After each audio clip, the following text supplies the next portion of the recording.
Greetings. I've made a big mistake here. Why did I choose Madiera? Oh dear. Right, I'll explain why there's a slight issue in a moment. Hello Roger, how are you sir? Welcome. Okay, this is gonna be fun, but I won't know until I program this in. So we're here in Casablanca in Morocco at the moment, and heading out to Madiera. It's going to be around an hour and a half, maybe a bit less. Currently looking at live traffic and stuff. Now, there are two runways to approach into Madiera. One is number 5 and one isn't. I think the other one is runway 23, runway 26 maybe. I can't remember. Doesn't really matter. Hello, Aquatic Borealis. How are you, sir? You really want to go to Madeira? Yeah, I've starting to regret this already, and I'll explain why in a moment. Now, the classic approach, if you want the challenge, is runway 5. Now, when I programmed the flight into SimBrief, SimBrief wanted me to land at, because of where Casablanca is, it said, no, land at runway 20, whatever it is.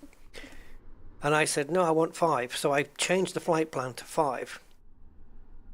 So it means I'm probably going to have to dip down and loop around and do all of that stuff.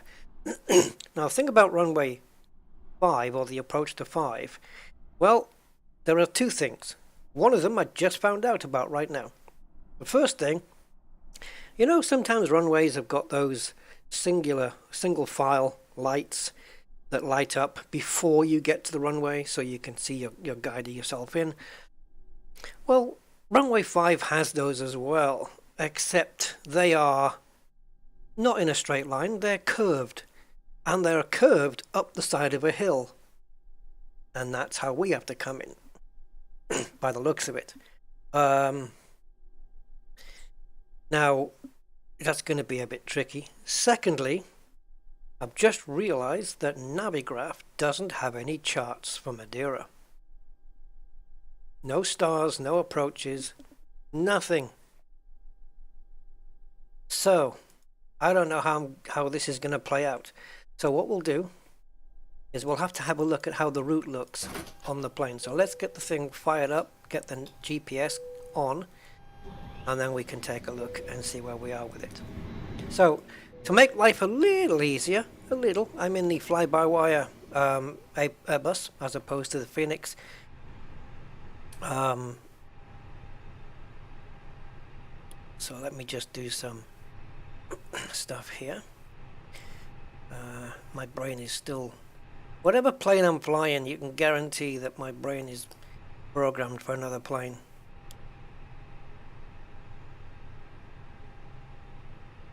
Okay, so I think this is okay for the moment. We'll just leave it like this for now. There's so many cool things you don't have to do on this plane. Like the cabin pressure, it just sorts it. It seems to just sort it out on its own.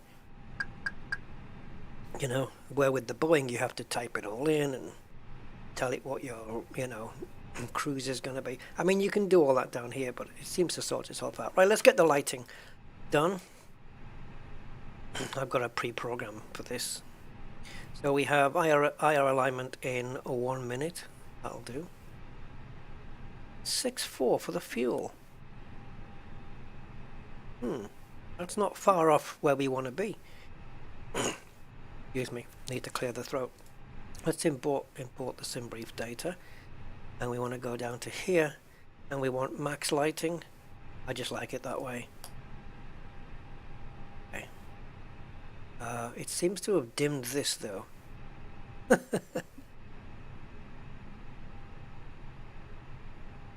Oh, you can select it straight down here. That's even better then. It's dimmed this. I think there's a way to brighten this up. Don't know. Gone a bit dim, really.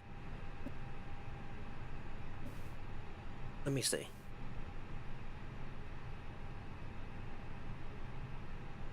Yeah, it must be here.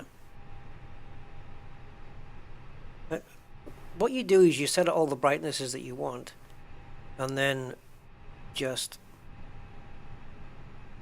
save it as a preset. But I don't know how to change this. These are the different presets you have for... You can set up all different presets, and then you can choose for day, dawn, and night. EFB brightness, though. Good one. Anyway, I don't know. It's dimmed. It doesn't matter. Okay. Are we GPS'd? We are. Right. I want to take a look at this flight plan and see if it's even doable. So let's go to init first. Init, and we'll bring in the flight plan. And then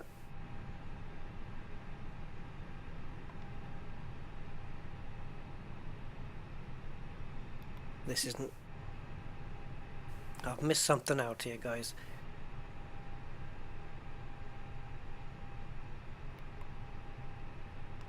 I've missed... There's... yeah, I'm sure there's something missed out here. Give me a second. I have to reacquaint myself with this damn thing. Go to init. I'm sure you have to input twice that init request. I'm sure you have to do that on another screen. Flight level 380, cost index 10. That's all correct. Okay, right. GMMN departure. So we are departing from runway 35 right. Let me just get the route up on screen here. There we go. Okay, so 35 right we're going out on via Daxa 1D.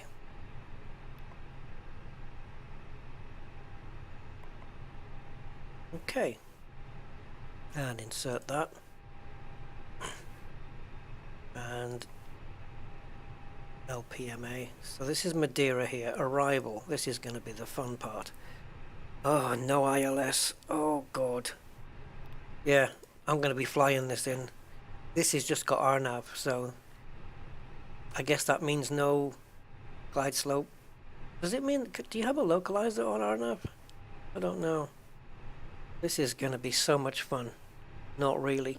Okay, all I have on SimBrief is Lidro 1P. Do you have that here? Please tell me you have it. Yes. Now then, approach vias. Well, I don't know. Tell him I don't know. Like, I don't know whether to put that in or not. Let's just insert what we have. And we'll take a run through and see what happens when we get to Madiera here. So I think there is a discontinuity on the flight plan, but it doesn't matter, we'll fix that later. Alright, so let's run through this. So we're going down. We're actually going more westerly. So let me see if I can just clear this. Commander classified. Hello, sir. It's a gnarly landing. Yeah, I know. I'm challenging myself on this one. But I didn't go all in. I didn't go all in by going, you know, let's do this in a Boeing. Or let's do this in the Phoenix, you know. Because that's a little bit more overwhelm. And I'm not really wanting that. So, of all the airliners, this is the one that's going to give me the least stress, I think. If we come down, this is where it's going to get interesting. What on earth?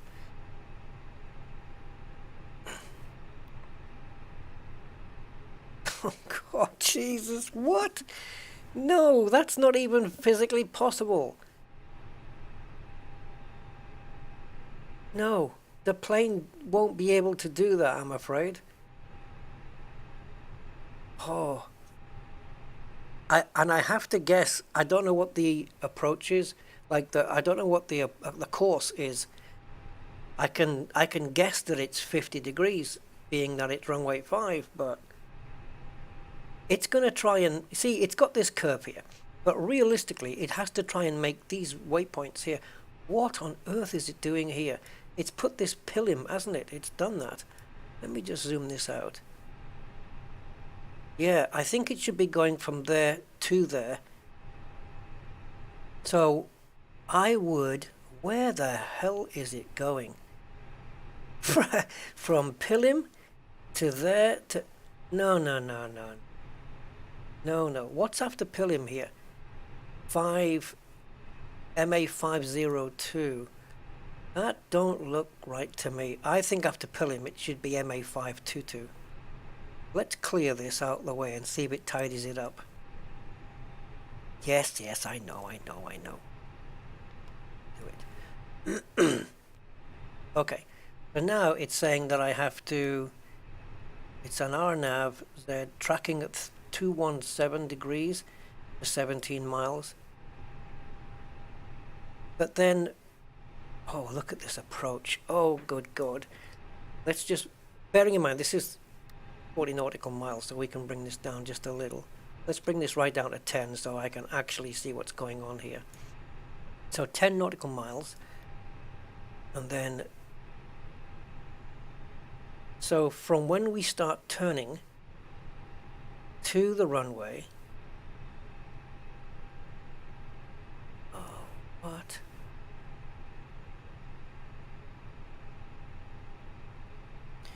So from the middle to the end of this circle here is 5 miles. So this is a little bit less than that. So we're literally turning into the runway. This is going to be a bundle of joy. The plane will not turn at this point. It'll turn a little bit earlier in order to try and make this curve. It'll try and tidy the curve up.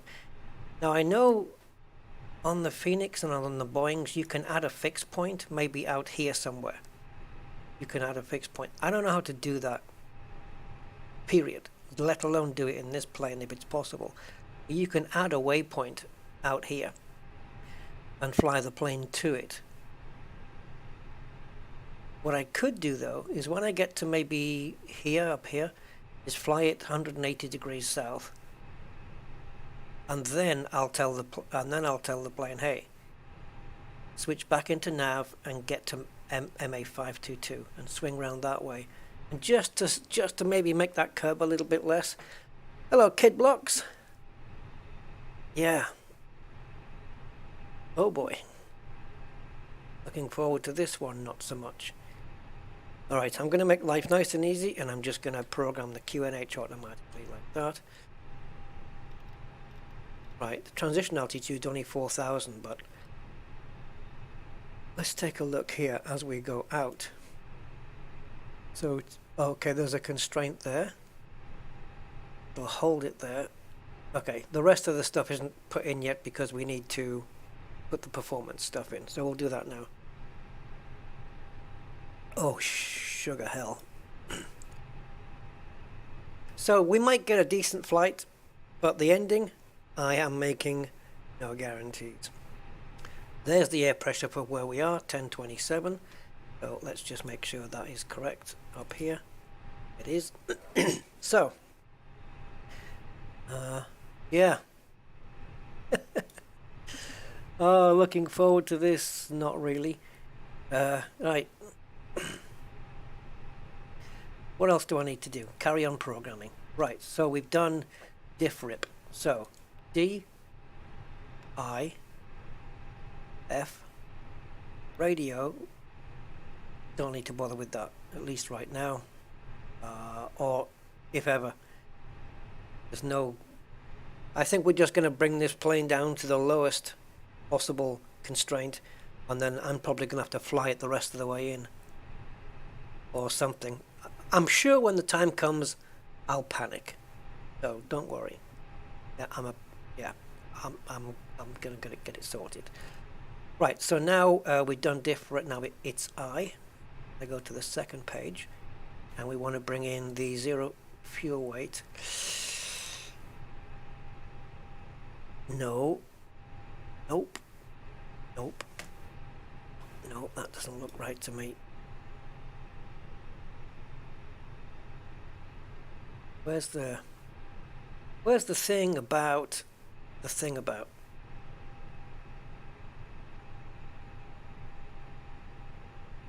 weights, weight balances? Here we go. Payload. All right, so we have 114 people to come on board. Cargo, we have 2,300 kilos of cargo. We have instant loading and everything, so everybody's all on board now. So this is, I think that's going to put everything into the computer, I think. I'll take a look anyway. Fuel, well, we need block fuel of 6,330. So we're going to go with 6,400. It is very dark, this screen. Sure why. Maybe it does it automatically when you put lights on or something.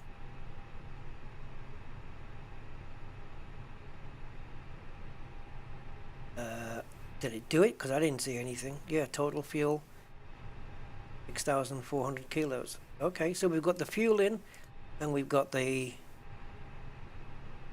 Oh, we don't... Why has the payload disappeared? Let's see if it's done it here. What should happen now is that this zero fuel weight would be a lot bigger. Oh.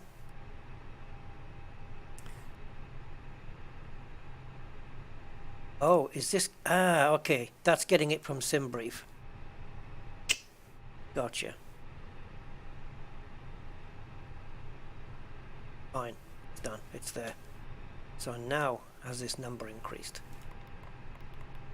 All the planes work in so many different ways. How can that not increase? Zero fuel weight, 54,356. Current is 4250. Oh, it is right. Fine. It's right. Nope. Block fuel is going to be 6.4. Come on. Is that right? 42 point. Yes, so it says it here.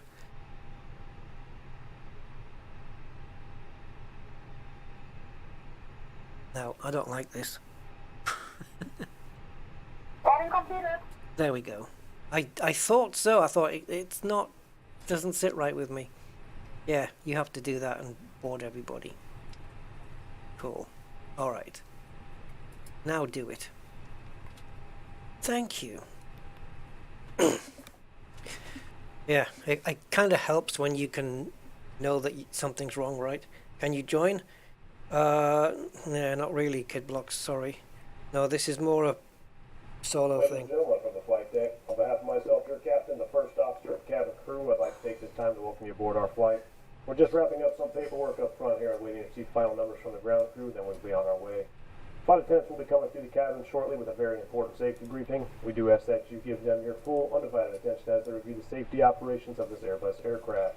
We do appreciate your business having you aboard this flight. If there's anything we do to make your flight any more enjoyable, please don't hesitate to ask. Welcome aboard.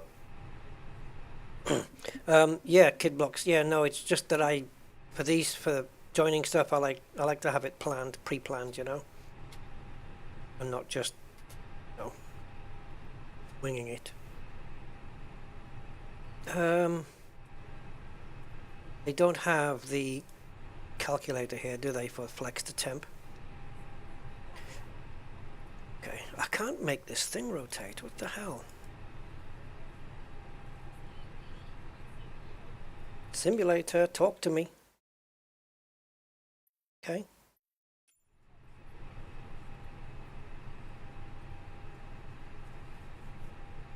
Okay, I thought it locked up for a minute. I couldn't move anything. So we're going to go flaps 2.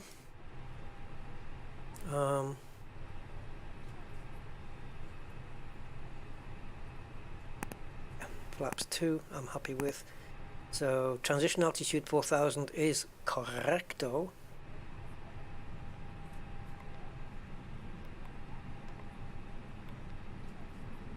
Always getting the V1s and the V rotates very close to 127 is the V2 speed. We're going to have that managed here. Heading's going to be managed by the computer. Constraints are on now. And I don't think this terrain is working, is it? They got it going yet? I know they've made the button switch on, but haven't seen any on the display, so I don't know. Okay, so turning on predictive wind shear. Just going through the motions. Can lock the cockpit. Oh, lock it. Lock. That way we don't hear the passengers. Literally, it takes the sound away. So I want to go on that, and what the hell is this set to? Wrong switch. Oh god. This is the plane I know the most as well. Can you believe it? Right. Okay, so everybody's on board. Bags are on board. I haven't done any of the GSX stuff. You know, the walking passengers and all that nice stuff. I haven't done any of that. Just going to keep this a little bit simpler today.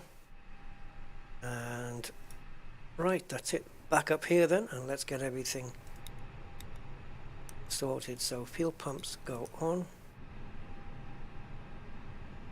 Hit the APU. 3, 2, 1, go. And we'll just wait for that to come up. Once the APU's up.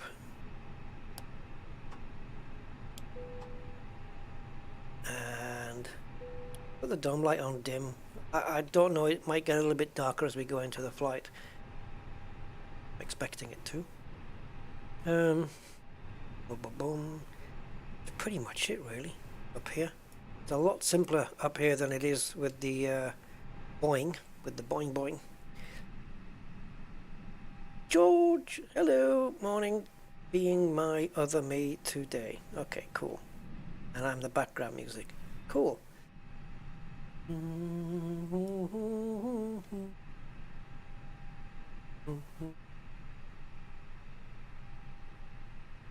Okay. Okay, it's just gone green. APU is now running. So we can check it at the back, make sure the tail is wobbly. Tail is wobbly. So we can turn off the ground power. And now, see, on the Boeing you have to switch it over. You have to switch APU generators on, and then well, the Airbus just manages it. Right, APU bleed. Now we're taking off 35 right, and so when I push back now, I need to go to nose. Why is there a cross on my runway? Is it closed? On little nav map, there's a big black cross on 35 right. Jesus, there's a lot of planes here. No, we're going to go nose right. So, okay, that's cool. I can use the onboard pushbacks tool that comes with this plane, or we can use the GSX one. There's a lot of planes looking at the little nav map. I don't know. There's nothing next to me, but there's a few over there. There's another one going out, look. I bet he wants our runway. Our runway is this one, where that plane is. There's an Air France parked over there. Yeah, it's fairly busy. It's nothing. It's, you know, Casablanca. It's not. It's okay. It's not too bad. Right. Where am I going now, guys?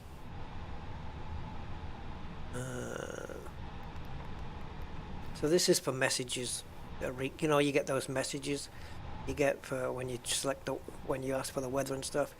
That's just for calling those messages.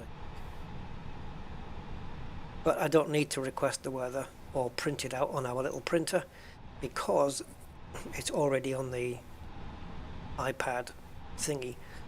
Okay, so I think we're set, guys. I'm just looking around. I don't think I've missed anything out. I don't think there's any point me putting in ILS frequencies because there isn't an ILS where we're going. Perfect. Absolutely perfect. This can only go wrong. Green sleeves, yeah. I'm going to try, if I can, if my head will let me, I'm going to try and squeeze a second stream in afterwards with Elite Dangerous. And it's probably going to be the last stream of the year. Well, at least gaming stream. Because it could be that I just pack a bag tomorrow morning and go to my sister's. So today might be my last streaming day. And I really wanted to do a flight. I really was wanting to do one. So I hope you guys can indulge me here and go through this. So I will try and squeeze an Elite one in, but if not, you know, we'll see. Now then, I'm all good here. I just need to turn on the runway light. Runway and taxi lights later. So, and we'll set everything else that we need to set up here. We've got a working brake fan now. That's very cool. I don't know. This doesn't seem to be working. The VDGS. This is the Visual Display Guidance System. Maybe that only works on coming in, but we're not coming in. We're leaving. So let's go with GSX on this one. See how it handles it. So prepare for pushback and departure. Let's do that. It's going to want my brakes on, isn't it? I think, are they set? Yeah, they are. Parking brake is set. Oh, did I just miss a message?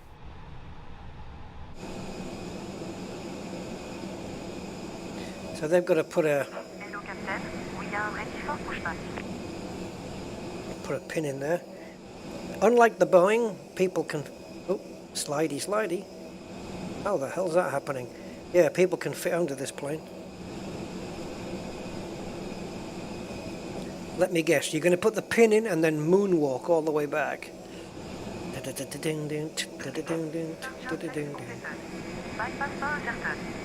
This is the first time I've done a Royal Morocco, and we have a plane in the sky above us there. Looks like it's going, it's like the space shuttle going straight up, isn't it? Okay, bring the truck in. This one doesn't, for the Airbus it doesn't have that yellow pin, you know, that great big towing thing. It connects this way. So you should see the plane lift here. So we're going nose right. So go.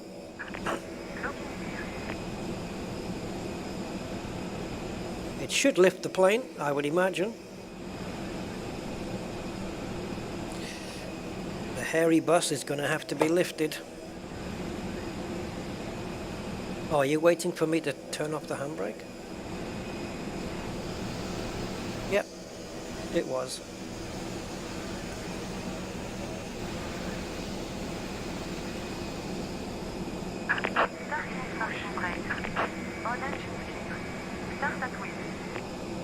Okay, cool, awesome and brilliant.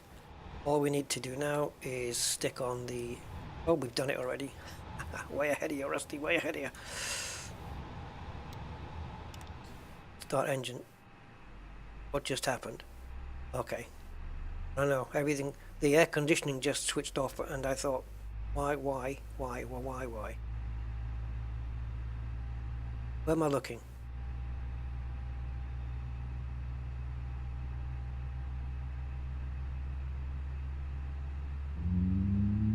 No.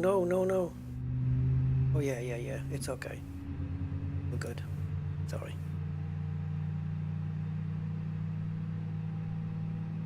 Like we have a good engine start on 2.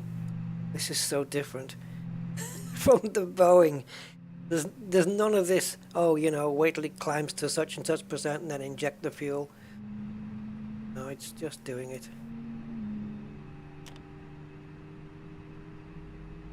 It does it itself. Once the once the N2 reaches a certain level, you'll literally hear the N1 kick in. That's available now. Please set parking brakes. Waiting your confirmation for a good engine start. Okay. There we go. Okay, so we've got seatbelt signs on, no portable devices allowed to be used. APU bleed is on. For now, ignition is still set until we get a good start here, and parking brake is on. Awesome. The plane is doing what it's supposed to be doing. I'm gonna put the terrain on this side. I've never seen it, but hey, it might pop up, who knows. Yes, I know you're waiting. Oh well, I can actually confirm now. You have a good engine start. Please prepare for takeoff. Cockpit to ground. No. Start. You can disconnect. You're supposed to say, please prepare for takeoff, as we're taxiing.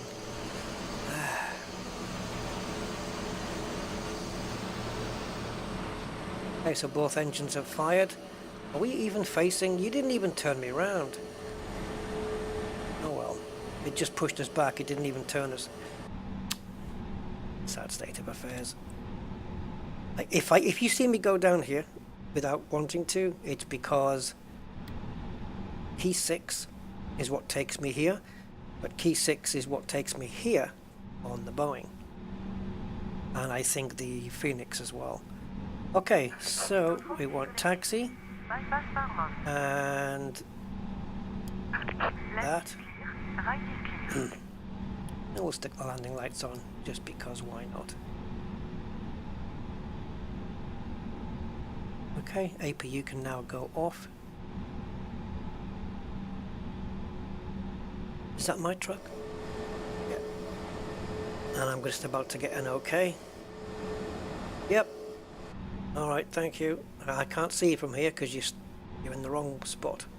But, yeah. Oh, okay.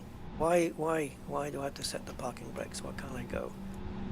Because it wants me to wait for... Oh, she's gone now. Okay, should be clear.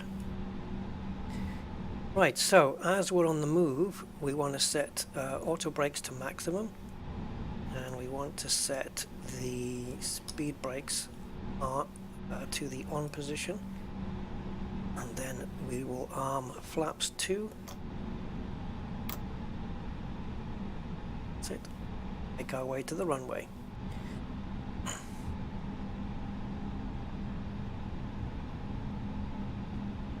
Should I even be on a red line? I don't think so. I think you have to stick to yellow lines. Go down here, see if we can find one.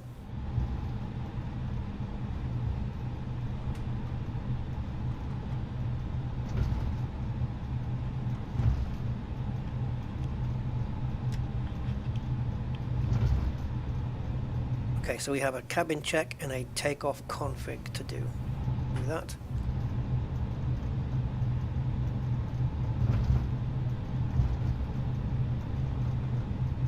So cabin check. And the flaps will already be in the correct position, so we'll just do a takeoff check, make sure the plane is configured. Computer's happy. It is. And I'm going way too quickly.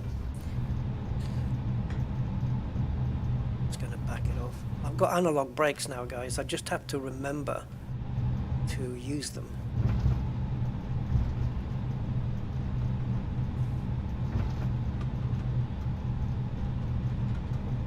Sun is indeed setting.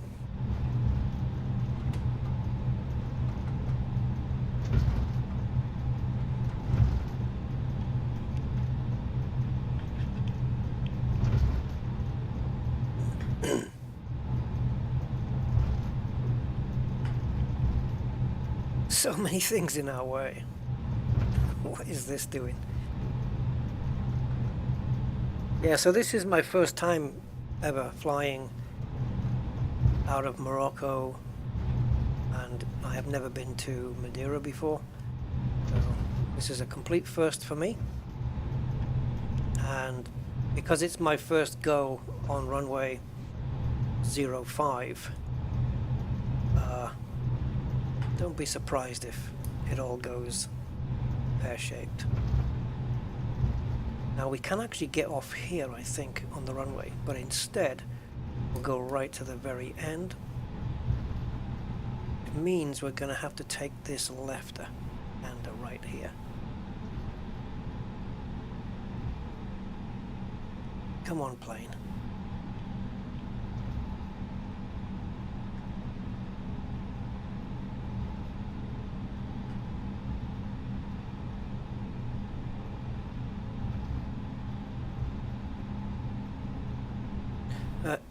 Also, this will be my first flight where Navigraph isn't providing any charts for the for the arrival airport.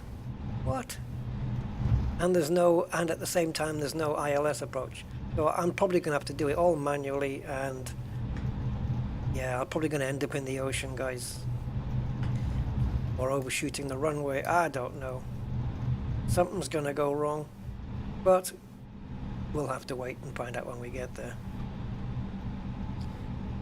Okay, so this is approaching the threshold of the runway now, and this is where we would check everything is good. I'm happy with it all. Yeah, looks all good to me.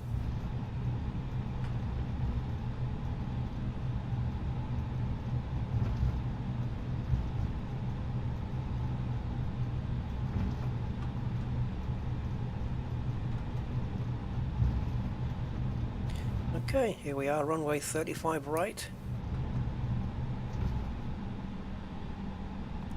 Brakes on. Last final checks. Flaps in position 2, speed brake armed, auto brakes maximum. Altitude is set, heading and speed will be done via autopilot once I decide to switch it on.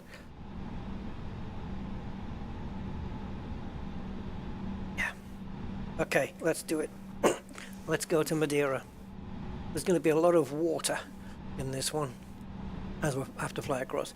Are you using your racing foot pedals for that? Actually, no, I'm not. I'm not using any pedals at all. To turn the plane, I just twist my joystick. I've got the Virpil's got the twisty bit. You know, you can do the twist again, just like I did last summer. Yeah, no pedals. Right.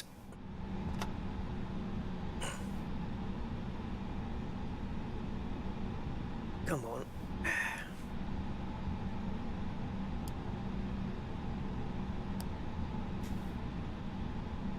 Oh, for the analog brakes? No. What I'm doing for that is on the joystick, there is a lever.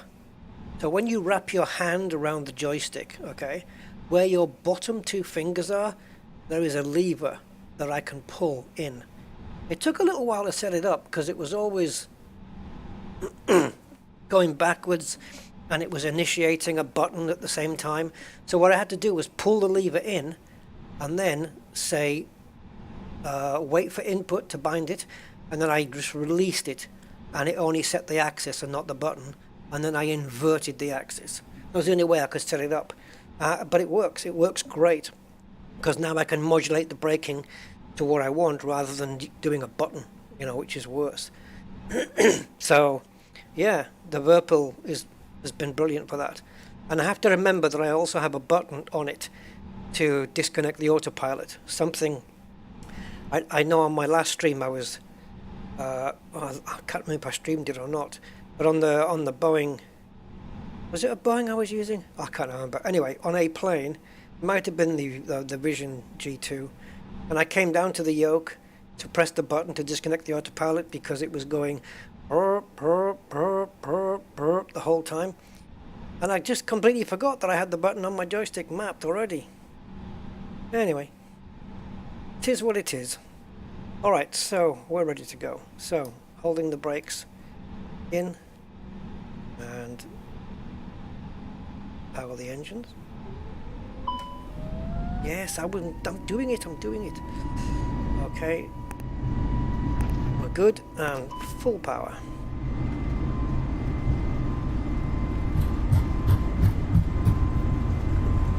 We're a little bit to the left, but it's fine. There's no call-outs on this plane, like V1, rotate, all that stuff. Okay, so we have a positive climb, and we're going to go gear up. And we're going to engage around 15-degree climb. Did I turn on the flight director? Yeah, it's on. Doesn't need to be turned on. So I'm going to try and just manually do this for the moment. And now we want to come in. It's so far back. Take that off. I'm going to turn into this right now. Flaps 1. Maintaining 10 to 15 degrees. Pushing lever back into the climb position now.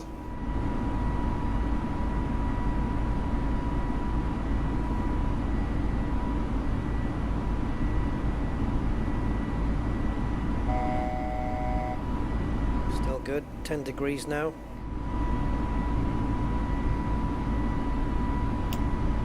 Flaps retracted. Engaging autopilot. I got a little bit off my course there, but it's fine. Auto throttle and AP1 engaged. Oh, it's having a whinge because we're over. That's fine. You can go.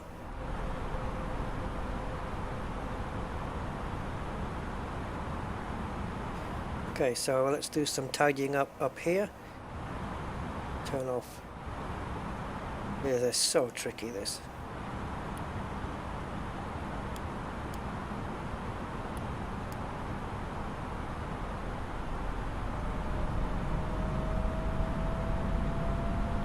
Anything else up here? I didn't put the beacon light on. Missed that one. That's one of the lights that I don't normally miss. Oh, I've got a phone call. Bear with me.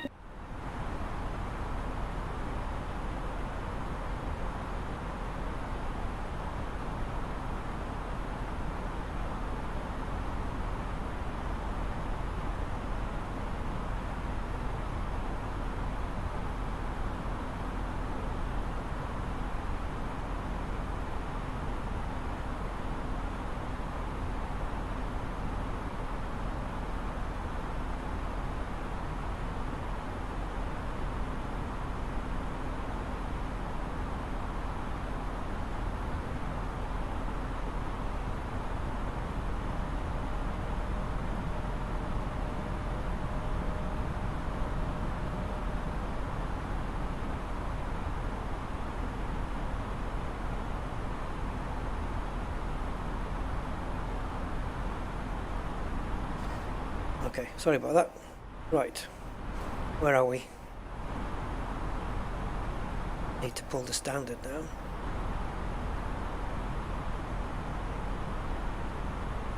Okay, so the plane is holding altitude. What are we looking at here?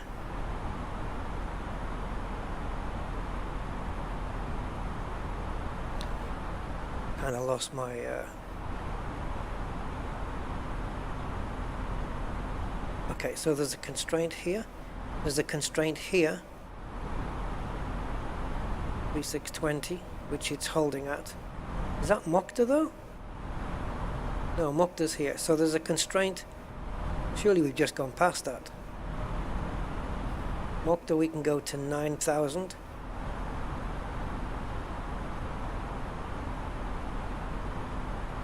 Okay.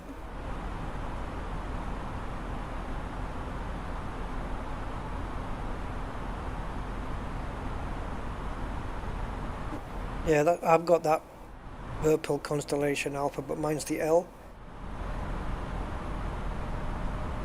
And I'm using the WarBRD base, is that right? Yeah.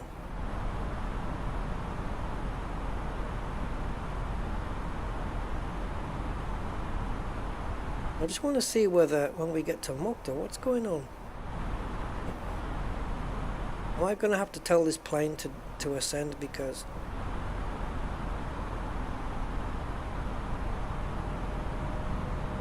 Go on, up you go.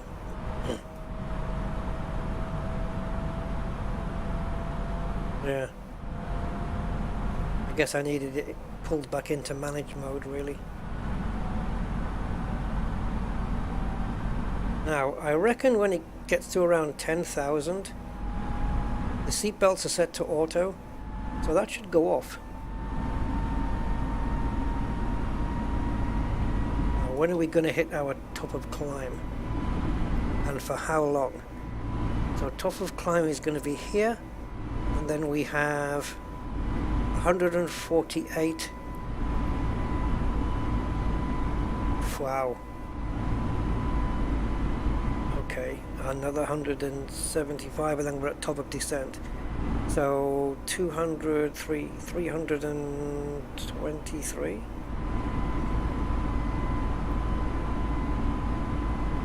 Now coming down,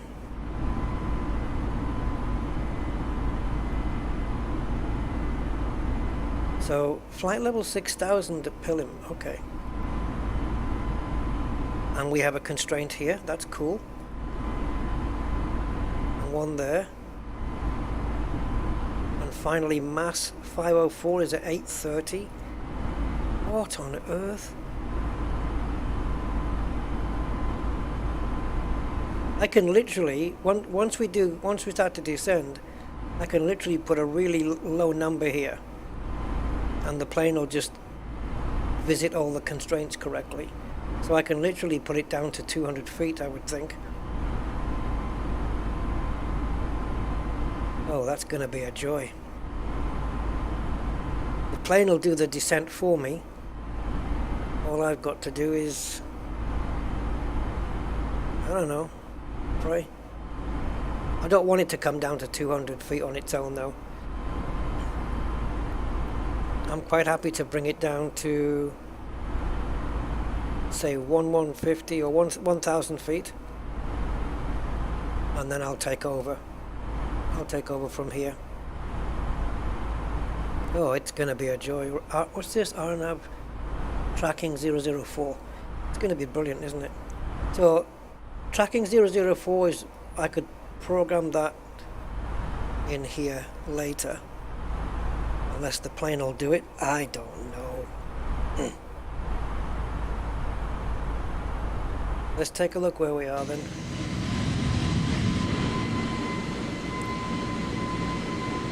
Right, so we were in this big cloud, and we're going all the way to those clouds.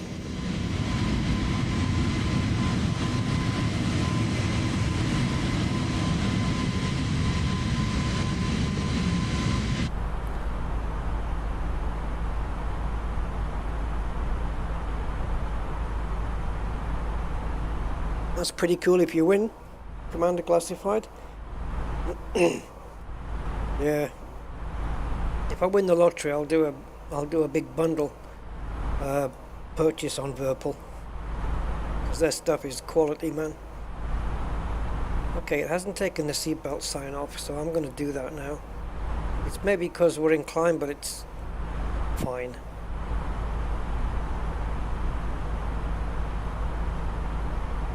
Oh, it hasn't got auto seatbelts. Okay. Thinking of the Boeing again. Okay, now we're nice and clear. Got cruise. Perfect temperatures all around.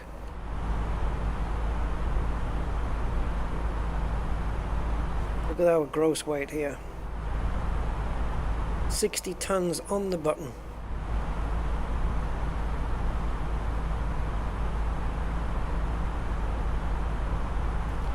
Well, this is all about the landing.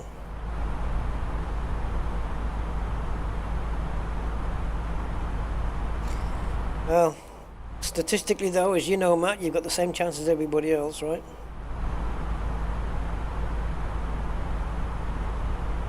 It's just that everybody else has got a very slim chance.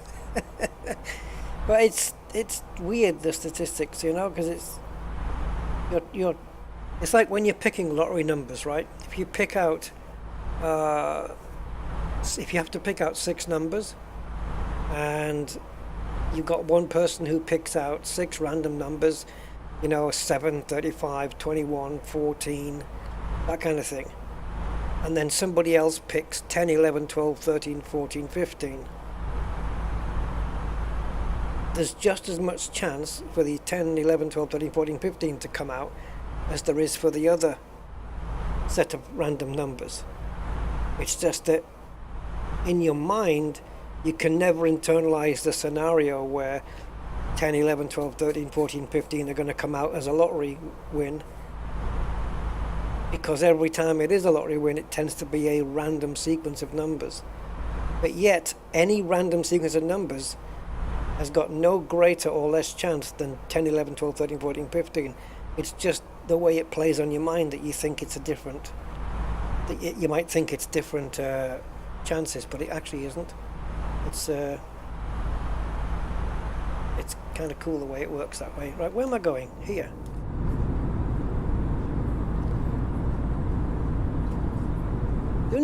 The only downside to the fly-by-wire at the moment, and I don't know whether it's going to change at some point, is that there's no interior.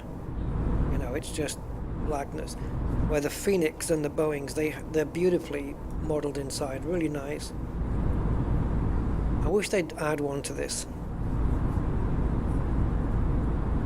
And those wings are looking very steady.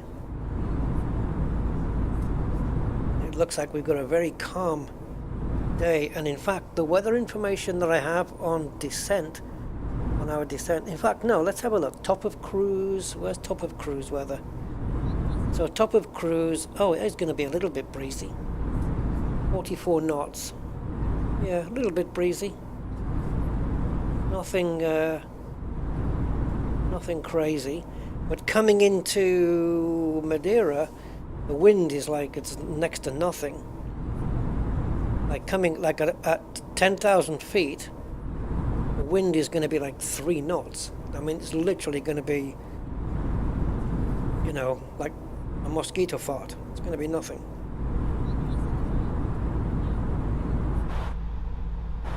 I haven't got any very good camera set up for this yet. I do have that one though. It's kind of cool. So yeah, I've got that one on the right hand side and this one on the left. That's pretty much it. I think the rest are all just instruments. Oh, we've got this one. I don't know why I programmed this one in. We are facing the front of the plane, I believe. Yeah. Here we are. Hello, gain damage.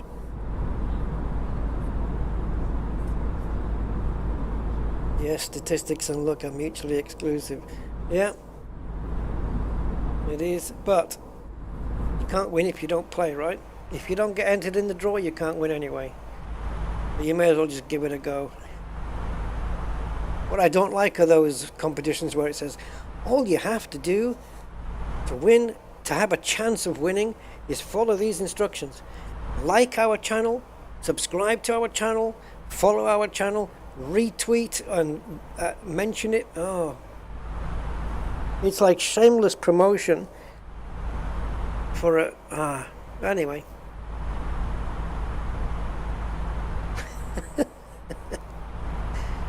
We've got another plane scudding through the skies here.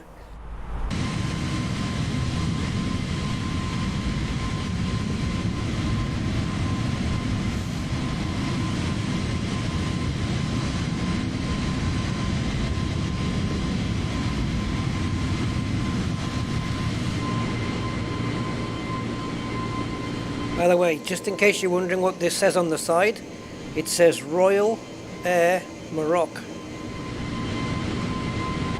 Ask me how I know.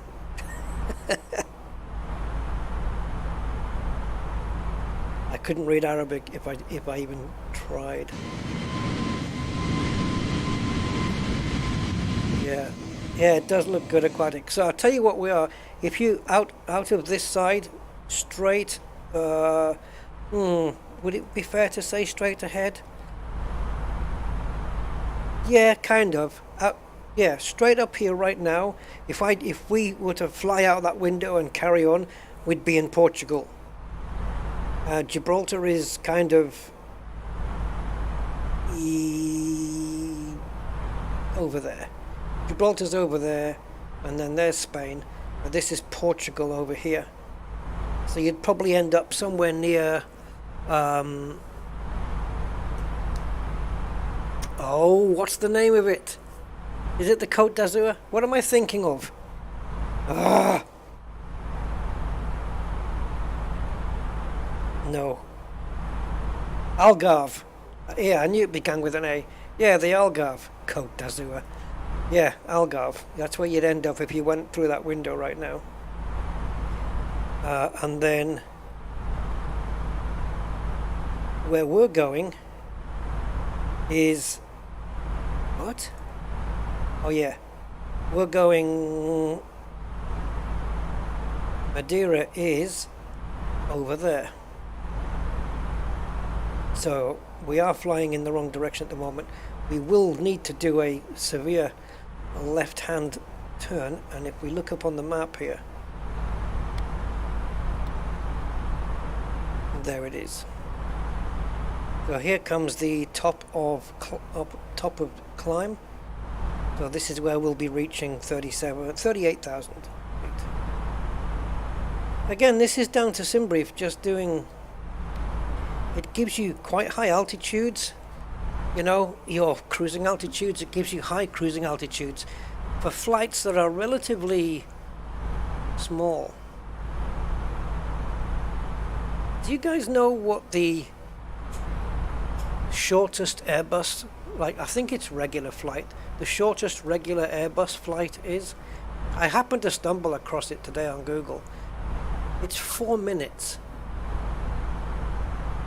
4 minutes. Wouldn't you just walk? Basically, the plane takes off, it hits around 7,800 feet and comes down again. It's 4 minutes. Do a short for that. Go. What? I need to catch up here. Aquatic. I actually had plans at one point to fly to Malaga and then drive to Gibraltar. That's a good little trip. Malaga to Gibraltar is 1.5 hours by car. 125 kilometers. And you know I know that. Then cross into Morocco for a trip through the Atlas Mountains. Well, obviously you'd have to go back to get into Morocco. The best way is to go into Spain and then take the ferry from Ceuta into, Tangier into Ceuta. That's the way we normally do it. Atlas Mountains. Sounds like a good one. Sounds like a good trip, Aquatic, I have to say. Did you guys see that film? I can't remember the name offhand. It was Michael Douglas, and he went. It was a good movie. He went. I can't remember the name of the trail now, but it's in the north of Spain, and it's a trail, a nature trail that covers east to west Spain, the whole length of it, and you can walk all of it if you want. It'll take a while, but it's based on a true story where his son died, or this guy's son in real life died, either on the way to this trail or during it. I think it was on the way there though, and so as kind of a pilgrimage, that's the right word, the father decided to go to the trail and do the walk himself as a pilgrimage kind of to his son, you know. I think he actually went there to identify the body or something, and then he decided, I'm going to do this trip. And of course the movie is about the people that you meet along the way. It's a really cool movie. I can't remember the name of it though. Yeah, Michael Douglas. You guys want to check that out, it's good. And the let me see if I can get the name of the trail. It's quite famous in Spain. Spain Nature Trail. I got it. The Camino de Santiago. Yes, the hiking trail. Camino de Santiago. Very popular with the hikers. but it's huge. It's long. You know how long it'll take you to walk it, guys? 30 days on average. It's a month to walk it, because you're going from one side of Spain to the other side. Now let's have a look if I can dig the movie out. So movie, Michael Douglas. This is Rusty's recommendations. It's called it's a 2010 movie and it's called The Way. Just that, The Way. There you go, The Way. I enjoyed the film. I thought it was really good. And like I say, based on a true story. Yeah, El Camino de Santiago.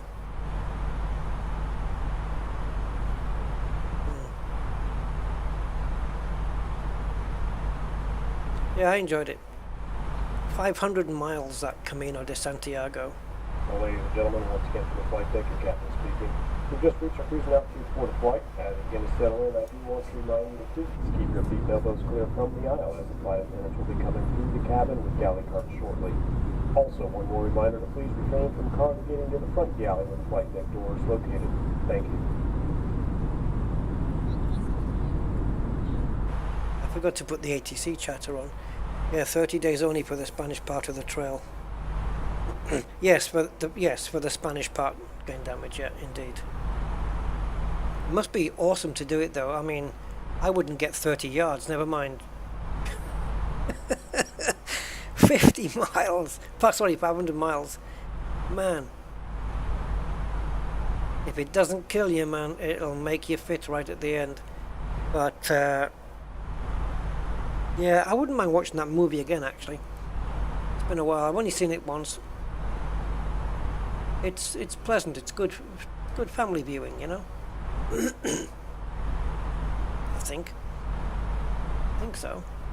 Don't quote me on that, but I don't remember anything dodgy in there.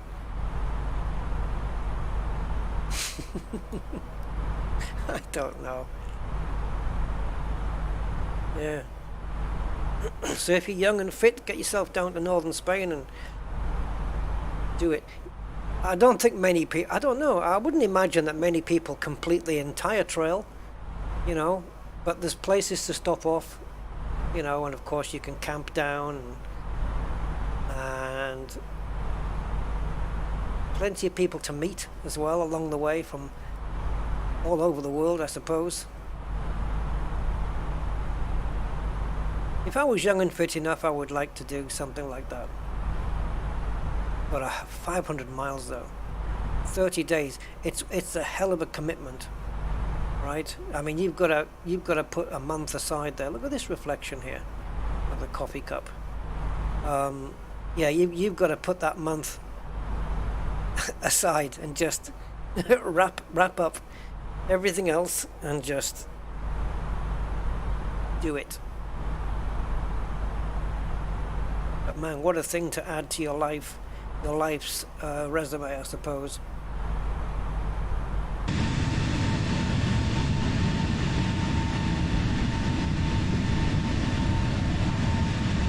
Yeah, there's some nice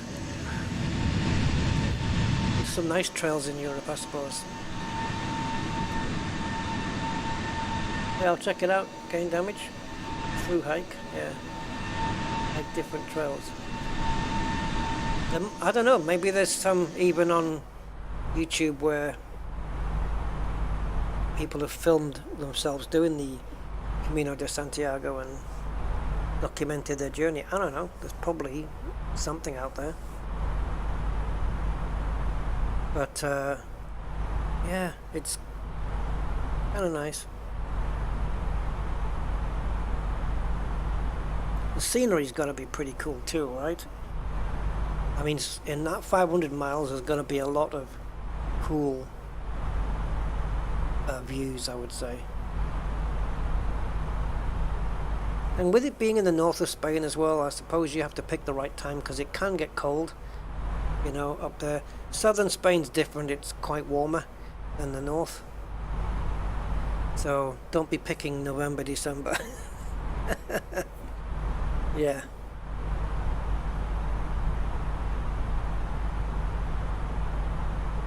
don't know. I'd probably do April or May or something like that. Probably pick that to do it. July, August, probably the hottest time.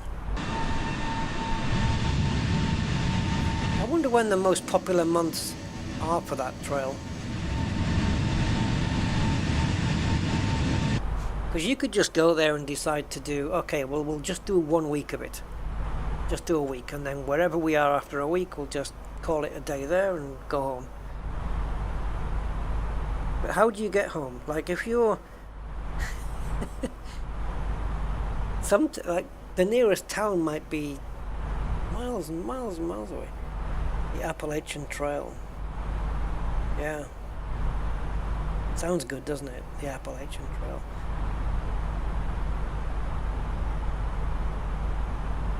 Yeah, some nice ones. There's some nice stuff out there. I'd like to visit Yosemite as well. But it's huge. I mean, Yosemite's just a national park, but it's massive, right? But if you just look on Google Images and look at some of the photos from Yosemite National Park, they're just stunning as hell. Absolutely stunning.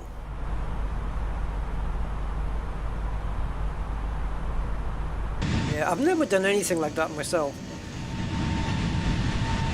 No, I've never done any hiking, really. But also, like in the UK, for example, there's a lot of hiking that gets done up in the Lake District, which at the right time of year is just... It's one of the most beautiful parts of England that you could possibly come across, you know. The Lake District is just beautiful, and the people there are so nice and friendly and everything. Yeah. Cumbria. County of Cumbria, or Cumberland. Hence the Cumberland sausages. There's 3 people left. Who do we have? Everybody else has left me. Well, 4 people have left me. Huge audiences.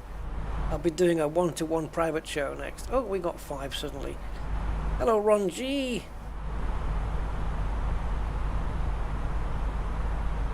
Yeah, unfortunately this part of the flight is this part we have to wait for. I have to make sure I'm not overcooking this, by the way. We are now at 38.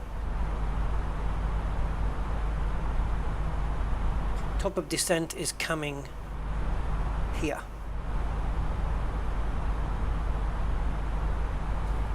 So we've got a little ways to go yet. If we just eke this out at the moment to 80, then we'll see from 80 miles away where top of descent is. But right now we've got 107 nauticals to get to Subal, and after Subal we've got another 180 nauticals to go before we get to top of descent. And after that, well, it's a long road into nowhere. Can we get this plane on the runway? Oh, good God.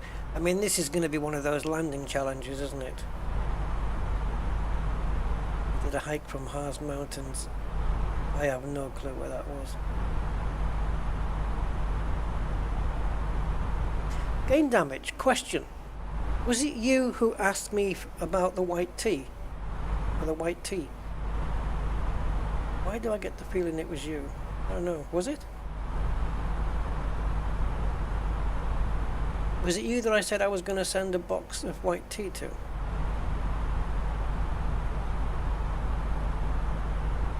I know somebody sent me an address on Discord.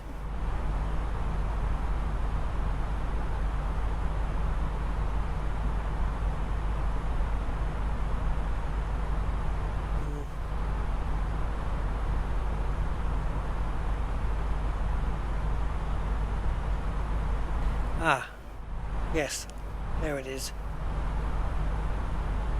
It was you. Okay, cool. Well, I bought the tea today. I'll try and get it sent out to you. I might be going down to my sister's, but I'll try and get it mailed out to you anyway. Just stick it in a box. I just got you one box, right? There's 40 tea bags in there, just in case you don't like it and then don't want to waste too much. But yeah, I bought 2 boxes today, one for myself and as I'm running out. So I will get that sent over. Cool. See, I didn't forget. Euthura, hello Euthura. Is this game an open world game like Elite, or is it just a series of predetermined missions? Okay, first I'll have to correct you on one thing. What is that? It's not a game. It's entertainment, but wow! Hold on. Whoa, look at this thing. A plane just went underneath us a little while back. Yeah, simulator. It's open world, if you want it to be. There are, like right now, I'm just the, it's kind of like Elite in that you've got a solo and a group, like, you know, or open world with everybody. There are no missions at all, period. You're just a pilot and you can fly from wherever to wherever. Yep. And you can make it as easy or as complex as you want. It's literally a flight simulator. It's just simulating flying. There are, in terms of missions, I wouldn't really call them missions, but there are things to be, the activities you can do. So you've got landing challenges, you've got bush trips, which take a while, which I have to do one yet.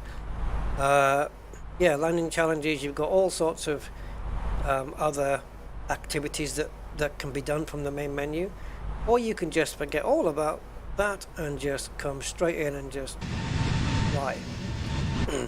But for me, I do all of the proper setup and, you know, start the plane up from cold and dark and do it that way, rather than just have the plane ready for me on the runway, because I think that way you're just not going to learn anything. So yeah, full on simulator. White tea can't be bad. Try and make it like I make it, gain damage. No, you don't put milk in, okay? That's just, you just don't. Yeah, so just pour it in, leave the tea bag in, half a sugar.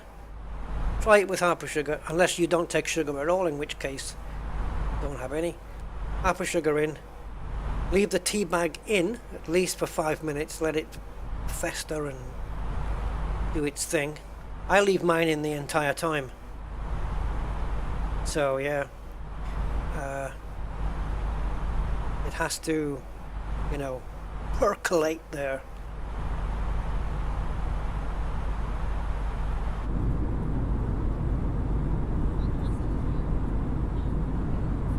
We got some cloud. Yeah, I never even thought about this until someone mentioned it, that there are no such thing as cirrus clouds in Flight Simulator. They're all kind of cumulus clouds, and it's true. I never even crossed my mind, but it's true. Maybe one day they'll do it, or maybe there'll be a weather package that includes them. We are well above, aren't we now? Look at this, well above all the clouds. Another guy over there. The last thing I'm gonna need is a low visibility landing. No. I'd have to land somewhere else. No. If the landing turns out to be low visibility, I will literally go into the weather and clear it up. Because I'd rather try and land on runway 5 than, you know, try and tackle a situation where I've got no ILS, I've got no glide slope to cling on to, I've got no proper approach, and I've got, you know, and I've got no charts. Look, I mean, if we go here, I think I can show you here. Where are we looking? If I type in LPMA, ooh, sugar, no, please don't. My sound just went. Okay.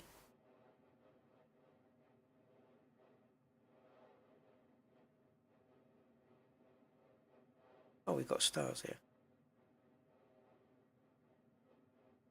You guys getting sound?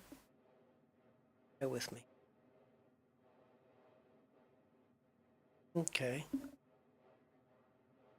Happened. Been good?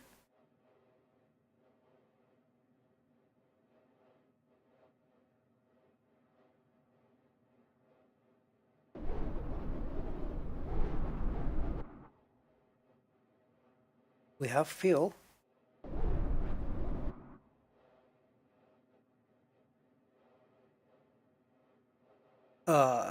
Yeah.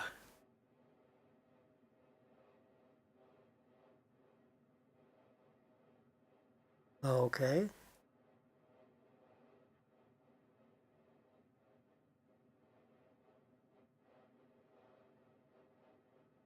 Just happened. Maybe I paused it. Oh yeah.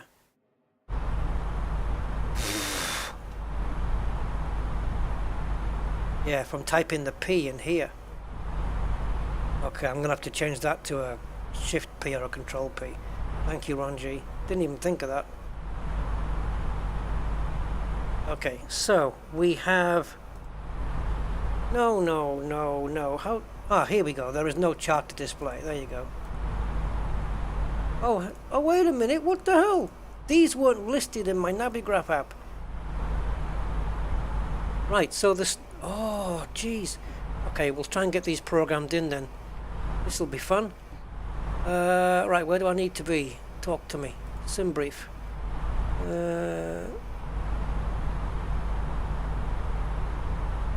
Right, so the star should be Lidro. Do you have Lidro on here? Lidro. I can't believe it. I don't. What on earth? Where did you come from? Right, so this is the Lidro approach. Wait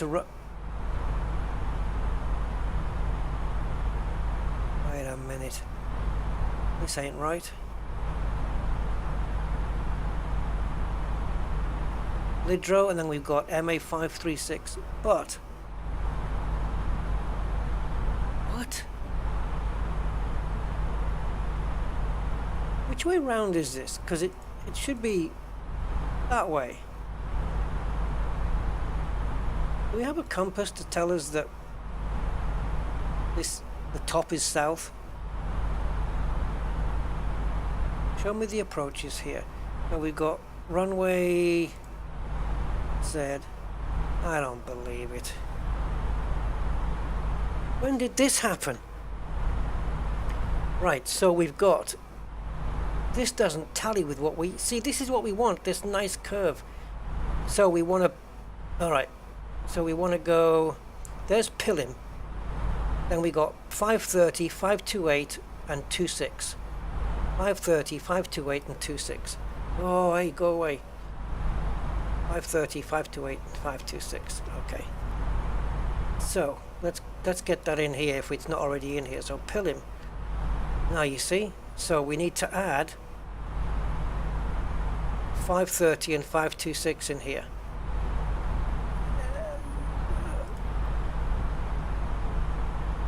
So next waypoint, is that right?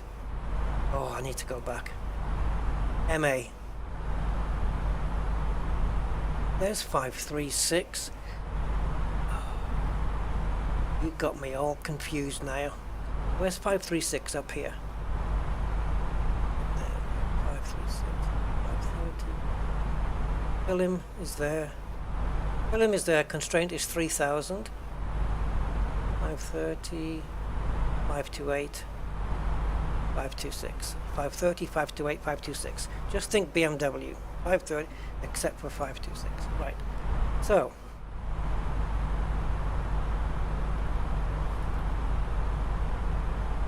Pilim. MA. I don't know if I'm going to do this right here. 530. And we want obviously that one. And insert. Now I'm hoping it's inserted it underneath Pilim. Yes. Lovely. And now the next one is MA. It's a good thing I know how to do this. 528. I think the 28 is the nautical miles away from the runway. 26. No, what was that one? 28. Now we want 26, don't we? So MA 526, and it has to be that one, no doubt about it. Tell by the distance. How are we doing up here? Okay, good. So Pillim, we got 530 now, 528, 526. Pillim has got a constraint of 3,000. Does it know that? Oh, it says 5,900. Huh? Pillim 3,000 feet. Whoops. We better tell the computer this because that's not right. So,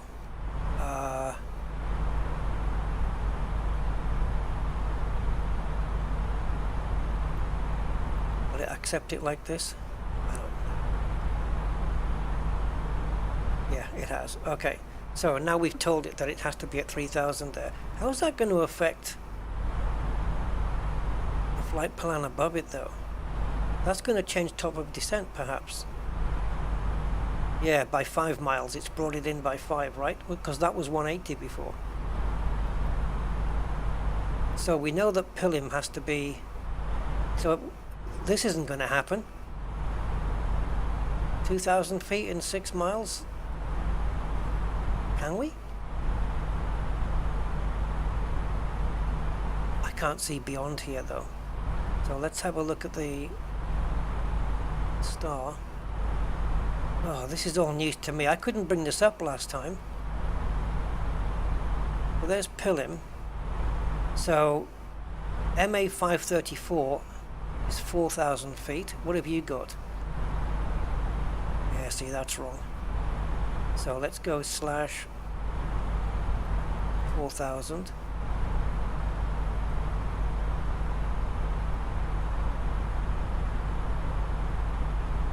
Now, MA 536, do you have it here? Yes, and it doesn't have a constraint to it. Okay, this is going to be fun then. And Lidro doesn't have a constraint either. Oh, this is going to be a nice drop. 4,000 feet in 12 nautical miles.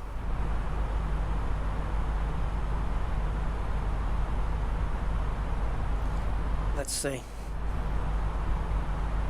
Okay, Euthora, thanks for being here, mate.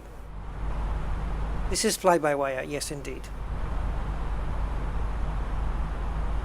Okay, so obviously any speed under 10,000, maximum is 250, so that's why these are all ditto, ditto, ditto. This is a constraint, right? So it has to be at this flight level. So anything in between there isn't a constraint is being constantly recalculated by the plane, see? But it needs to... So what I'll do is, when we reach top of descent, which is a little way off yet, when we reach top of descent, instead of me messing around with, you know, descending a bit, descending a bit, descending a bit, instead of doing that, I'll just pick the very last decent constraint here, like 3,000. See, this is... I mean, we do have constraints here, but yeah, I don't know whether I want to. Maybe we'll take a look at those. So I'll just program 3,000 into the autopilot there, and then as it descends, it will obey. You will obey. No, sorry, it will obey these constraints as it comes down. Looks like all it has to do is meet the 4,000 one, and it'll hang at 4,000. It won't go to 3 until it gets past MA345. So it's got 6 miles to drop another 1,000 feet. It's doable, I think. May have to use a bit of speed brakes. We will see. It hasn't whinged on here to say that, you know, the descent path isn't feasible or anything. And I think it will do that, right? I think it's the Airbus that does that. So, okay. Well, we've got 173 miles to cover before we start descending. Wow, I can't believe Navigraph's got it. Yeah, but I couldn't do it on my app. Not the app, the Navigraph program on my PC. I couldn't get these charts. There was just nothing listed, and yet here it is. I'll be damned. Yeah, 23, that's the other runway. The one we should have picked. Is there ILS on that one? No. Looks like we're making that turn. Oh, are we in? Look, there's a plane. Look, there he is.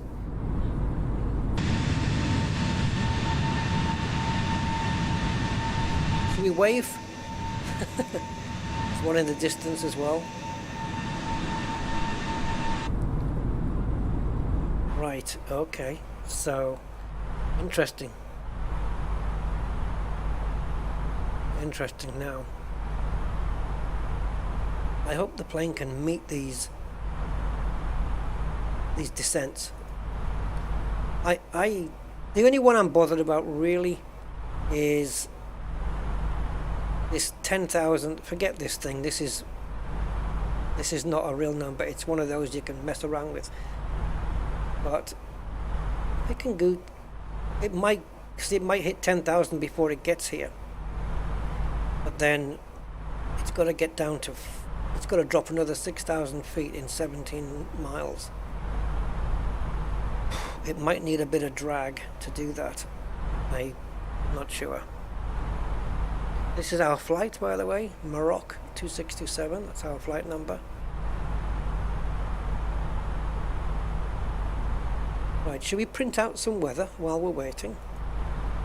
So if we go to Atsu and weather request, we don't need it for here, so I can actually just clear Casablanca away, and I'm even going to clear away the other airport. So let's send that one, LPMA. Did it do it? Yeah, send. Okay, company message, that was quick. Okay, so let's go, and we'll go to messages, and the METAR, and this is the current weather, and we'll just print that out.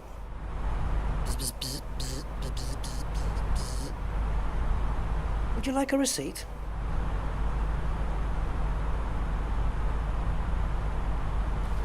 Okay.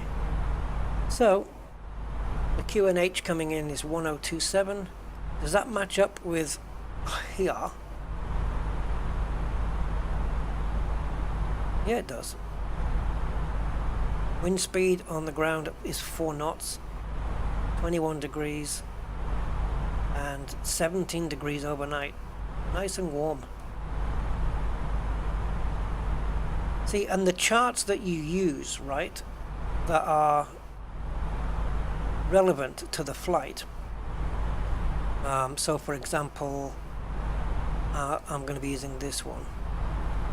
So these charts, you can pin these, and I don't know, yeah, there's a way to, I haven't actually pinned one, so don't ask me how to do it, but you can actually pin one, and oops, hitting the escape key there.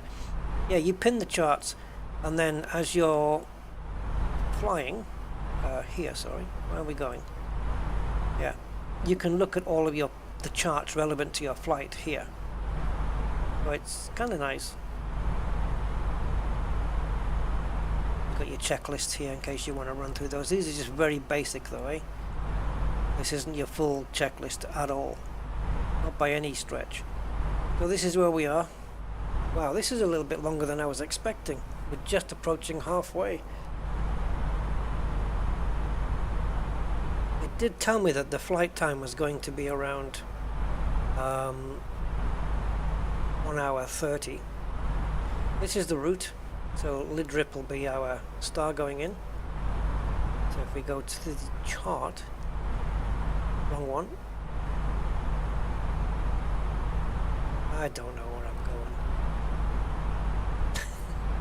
How do I get out of here? Navigraph. Yeah, so the star for Madiera, Lidrip.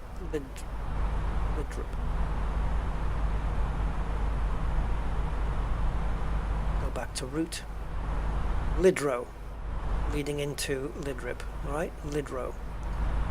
So then we've got Lidro here, and this is it, all the way to Pilim. In fact, now that we've added those other waypoints, let's take a look on the flight plan and see what it looks like. Let's just zoom it in a little. We'll go to the flight plan. I think you can put these messages up here now. I think you can recall them up here. Don't quote me on this. Recall empty. Okay. Isn't that what this does? I don't know. Right, flight plan. So let's have a run through now and see if this curve that we had looks any better. Because now we've added waypoints, which should make the entry look like the approach that we saw on the chart. See, look, constraints, which I had to add. Actually, we need to pull this out a bit more, I think. No, too far. It's looking promising though. Get it down to here. See, this is a lot better curve than we had previous. Because before it was Pilim and then a straight line to here, and now we've got the plane veering outwards before it makes its final turn in. That's a lot better. And we have a constraint here of 2000 and 1200. Wow, Jesus. So the last constraint I can see here is 350. I could put that here as my altitude when we descend, and then the plane will manage its descent all the way down. It'd be interesting to see it do that. I might actually do that. It says plus 350, so it just means you can be at 350 or above. I'd like to try and be on it if I can. I'm not sure why we have an orange. Is that because we're on that here? That's the one at the bottom. I don't know, I don't quite sure why that's orange and these are purple circles, but okay. And then these are the speeds that the autopilot will know it has to be at that speed, because it's told here you have to be at 160. So the plane will do that. But you could do it yourself manually if you want. Just set it up here, 160 here. Do it all yourself. Good luck. I can't. Yeah, awesome. So that's a lot better flight plan. And this is our current wind. We have a wind blowing this way. So it's hitting the tail at the back, which is why you see that the plane is slightly off the line. It's slightly skewed off the line because it's fighting a little bit of a crosswind here. It's just hitting the tail. Nothing it can't handle.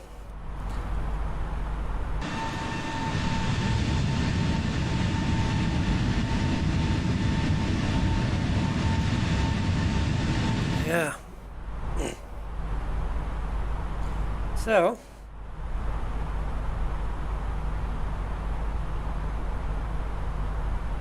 North Atlantic Ocean, eh?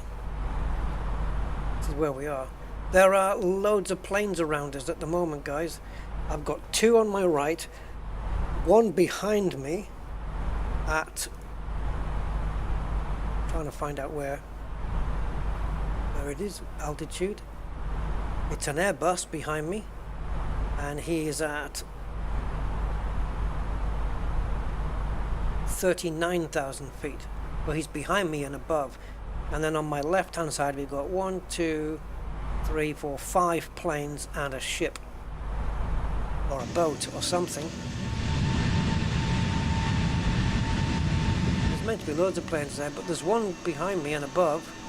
I don't know how far behind. He's just over, he should be over here. Can't actually, no visual on him. Looks like they fixed the contrails.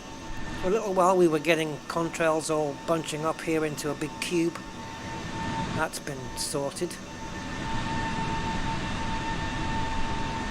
I'm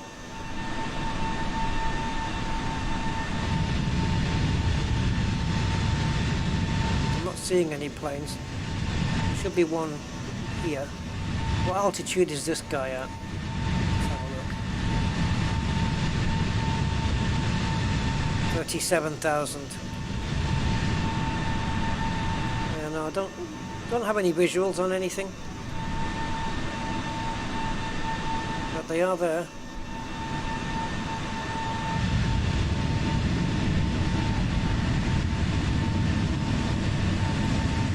Sun is setting, guys.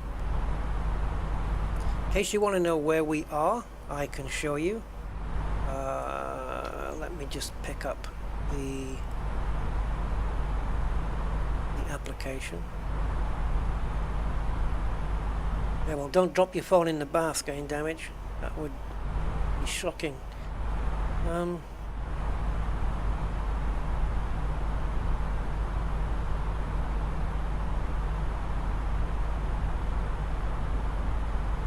Right, so we are here. As you can see, there are planes around. Let me just zoom in here. So we've got a boat here, and there's an Airbus behind me, there's an Airbus over here, and then we've got other red nose. That's a Norwegian airliner coming our way. Another one there. Looks like EasyJet. This one, Beauty, Belgium. Okay, that's a Belgian airline. And this one is Iberia. And then this is where we're going. Right, so this is Madiera, yeah, LPMA. And this is runway 5. Let me just take that off. So runway 23 is the obvious approach from where we're coming in, right? So the fact that we're coming in from the north down to the south to hit runway 23 is the obvious approach, and that's what SimBrief said, but I said no, 05. So now I'm being directed kind of to loop in that way. I'm forcing myself onto 5, and the runway lights, you know, the dot dot dot dot dot, that's all around here. It's all on the hillside. It doesn't look so much here, but this approach is going to be, it's going to be something. Yeah, Villas Madalena. Yeah, I don't know about a villa. That would be next to an airport. I wouldn't class that as a villa. Urbanização Quinta do Príncipe. Madeira Airport spotting. They've actually got a spotting site. Snack bar a Torre. Torres Bull. It's interesting to look what's around. Restaurante Entre Cidades. Machico Park.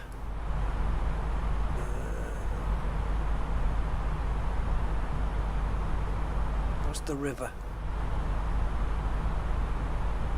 I can't even read that. Oh, see, it goes bigger, then it goes small again. Casa de Música de Machio. Oh, Machico. Machico, that's, yeah, Machico again. This must be, is Machico a place here then? Yeah, Machico. I makes sense. Supermarket here, Mercado or a market, Agricola no Santo de Serra. Is it agricultural? Like an agricultural market or something? Of Santo Antonio de Serra. Yeah. Interesting. Quinta Splendida. Wellness and botanical something. Pingo Dolce Super Cancella. Pingo Dolce? Pingo? I don't know what that is. There may be a penguin involved, there may not be. I couldn't tell you. Yeah. Oh, buddy, this is going to be fun. Remember, the airport's on the right when we land, and there's only one taxiway off it, so whether we can get stopped in time, it's going to be fun. Now aquatic. We're still up in the air. We're just little, I would imagine a little over halfway distant now. Let's have a look. Found the charts. Did find the charts. I love how, because then your sim brief plan is brought into this iPad, that it just, you've got your from, your to, and alternative airports to hand straight away. You don't really have to type it in. So we took off from Mohammed. I don't know if that's got to be V, right? It can't be 5, can it? Can it be a Roman numeral? I don't know. Mohammed V International, and then we're going to just Madiera, and alternate is, I don't even know where Ciudad de la Laguna is. I don't know where that is, but it has a different ICAO. It's GCXO, and this is LPMA. So where the hell is this? Let's have a look at the approach for this. Oh, at least it's got an ILS. Oh, we can't zoom it out, can we? Once we start appearing on the star of where we're going, let's go to our 2 airport. Once we start appearing on the star here, you will see a graphic of our plane appear. Local files, pin charts. Pin. Reset movement. Fit chart to width. This is a list of the pin charts, but how do you actually pin it? This is how the chart normally looks, but I have it in dark mode. I just prefer it that way. I like dark mode. It kind of makes the magenta writing harder to read, but this max 250 at or below 10,000 is pretty standard everywhere. Max 220 at or below flight level 7,000, and maximum 200 knots at or below 4,000. So this is our routing, Lidro. So we've got Lidro to 536 to 534, Pilim, but we knew, yeah, we've got all that in now. So that's all. And the hold patterns, I've never done those yet, but maybe one day. If unable to comply with RNAV star, advise ATC at first contact and expect radar vectoring. Yeah, if you had VATSIM or something and you knew how to use it, you'd probably get that from them. Airport elevation 191. Interesting. Well, I'll tell you what I didn't manage to put in because of not seeing a chart was the decision altitude. So where are we landing?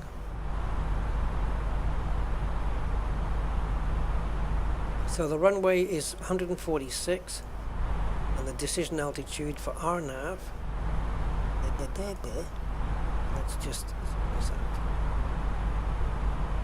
I don't know where that I'm looking now.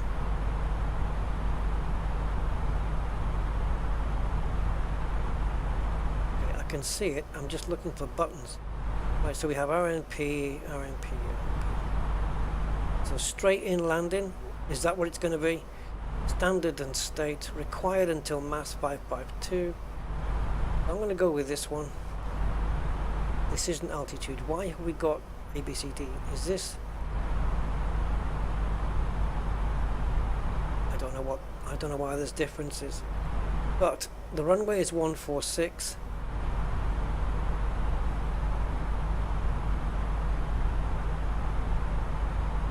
I don't know, I'd probably just do the 800.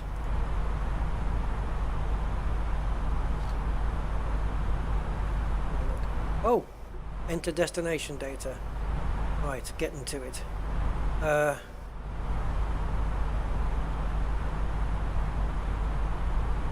Okay. Remember where to go, Rusty. Come on. Next phase. Okay. Nope. Next one. Here we go. So the QNH is 1027. The temperature going into, I lost what it was, but it's here, 21 degrees.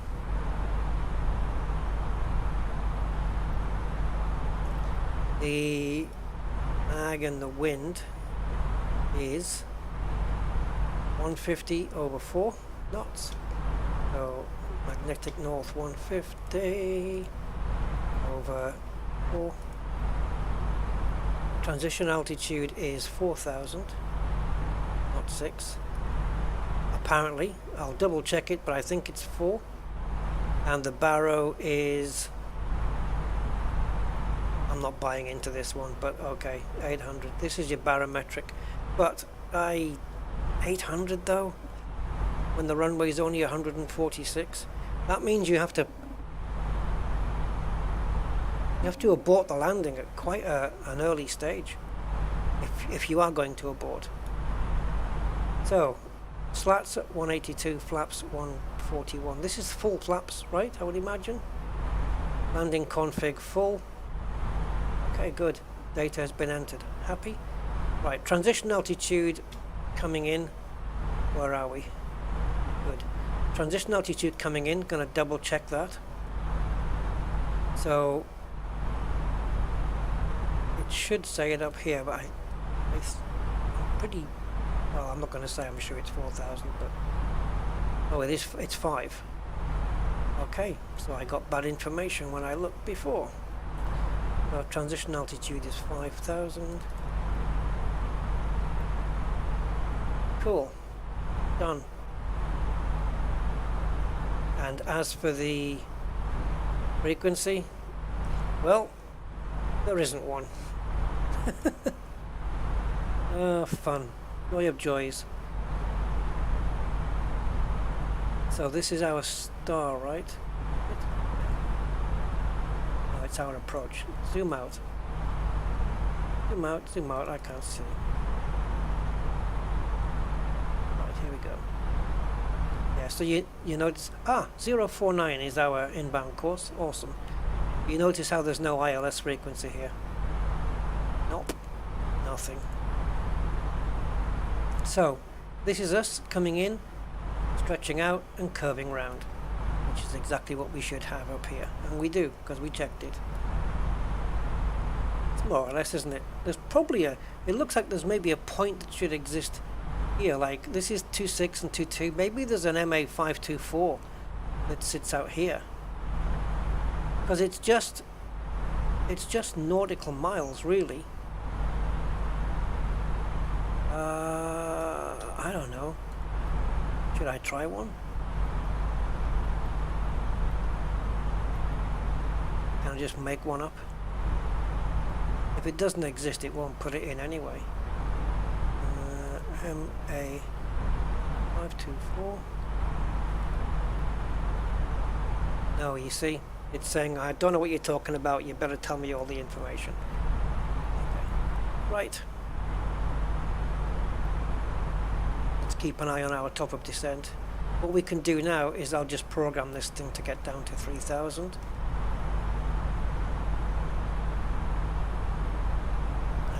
it'll start descending when it needs to descend, which will be any moment now after we cross this line.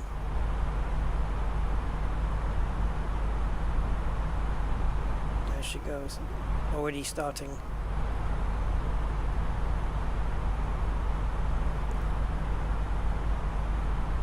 Do I have to put this in manage mode again? Looks like I do. Right, now you see I've got 3000, but it's actually arming itself to 4000. Obviously because that's the first constraint that comes up on the descent now. So I have to keep an eye on the bottom of this screen just in case it wants me to add any drag to the plane. Here we go, we're coming. We're coming down. As you may have noticed, we have begun our initial descent down to our destination. Now would be a good time to wrap up any business you need to take care of as we prepare for our approach. If you are up, main seat, tell your aircraft arrive safely at the gate. Flight attendants, please prepare the cabin for a ride. So, is this it? That means we're going to have to be turning off. And then this could be the runway here, maybe. You have to turn to the side and then loop round. It's all going to go wrong. I know that. You know that. So who are we kidding? Who are we kidding, guys? Now, because it's having to drop below 10,000 feet, it's going to be arming 250 knots, I guess, when it gets there. I'm just assuming this is it. And maybe these purple bars are where it's allowed to operate within. I don't know. Just making guesses.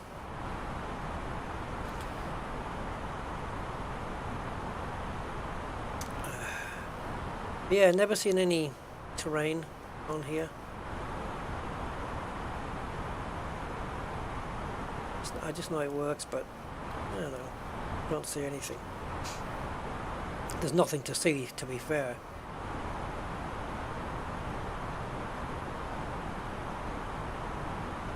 What's this squiggly thing?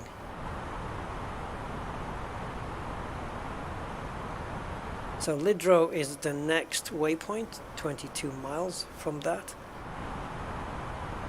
So as this is at 20 right now, it should be popping in. When that says 19, we should see it, I guess. There it is. Perfect.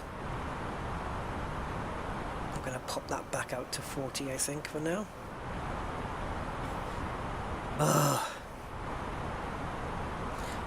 Yeah, I don't. That's empty. That's empty. It's probably full of sweet wrappers or, you know, stuff like that. Well, I think we're going to have the sun to our left-hand side when we land. Visibility looks like... Oh, what is the visibility, by the way? We need the raw data. Okay, 9999 and a few clouds at 1,000 feet. Yeah, scattered clouds at 1,500 feet. Visibility good or excellent. God, we're not far now. We went from middle to there quite quickly, I think.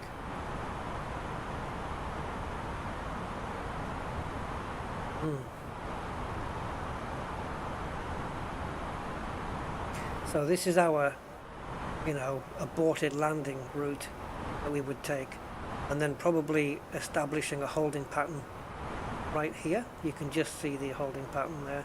I don't actually have that. Oops. That's kind of weird. I don't actually have that set up. Not quite sure how to do it, but I think what you can do is you can set up anywhere. You can just go into here and set up a holding pattern. Pretty much anywhere on the flight plan. If the ATC come on and tell you, hey, you need to hold at this waypoint, then you can set up a holding pattern here, and the plane will automatically just circle and circle and circle based on your hold pattern parameters.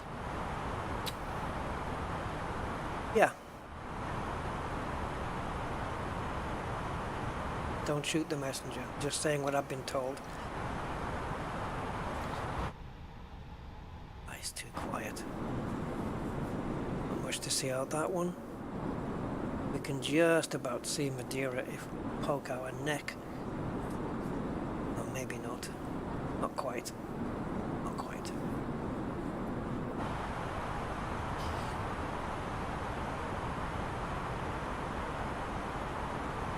Ooh, screen freeze.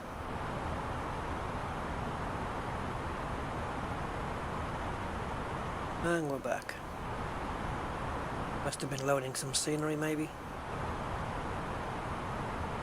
Now, come on, plane. How are you managing this descent?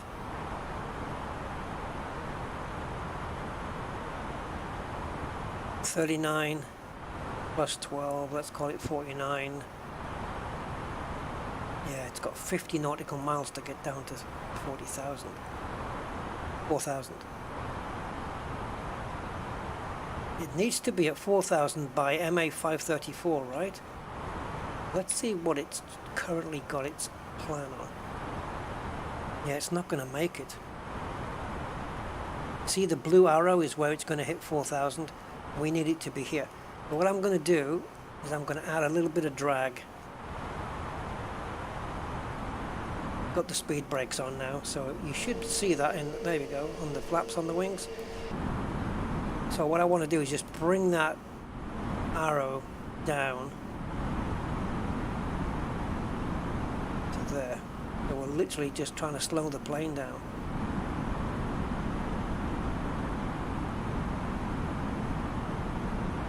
Maybe I can put it into first gear.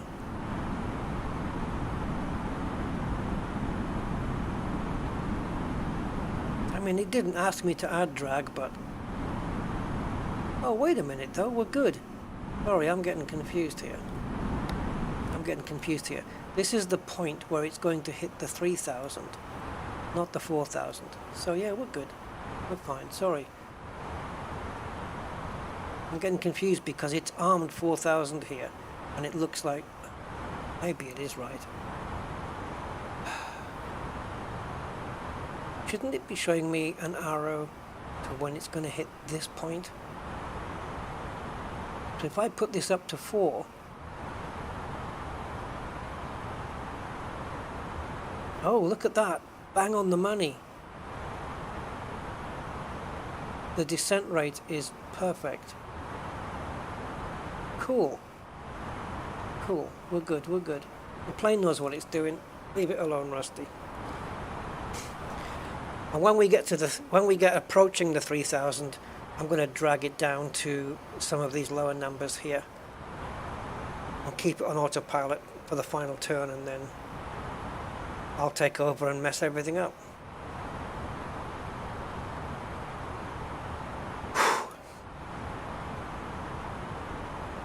Looking forward to this.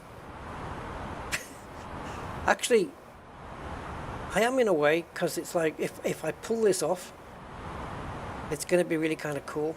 And if I don't, well, I kind of didn't expect to anyway. So the island in front of us that you're seeing on our left, I've got it down as Porto Santo, is that right? Porto Santo, I don't know, there's a... Yeah, Porto Santo is what is the town that's in there. And there's other little tiny places, but this is small. There is a runway on it. There's a runway on this thing, which is, let me try and get, there's a little island behind it, which is this fella here. We might see the runway as we get more closer, but it kind of runs, I'm trying to figure out the angle. If we saw it from our plane, it would be tilted down. So yeah, maybe this way. And it runs a fair length of this island, the runway itself. That's how small this island is. Maybe we'll see it on the way. Yeah, we'll see. Yeah, so the plane is managing this descent absolutely spot on. Spot on. It's basically saying, I've got plenty of time, we're good. Very nice managed descent. I like it. Do we need this anymore? I don't think so. Where do we go? There. Right.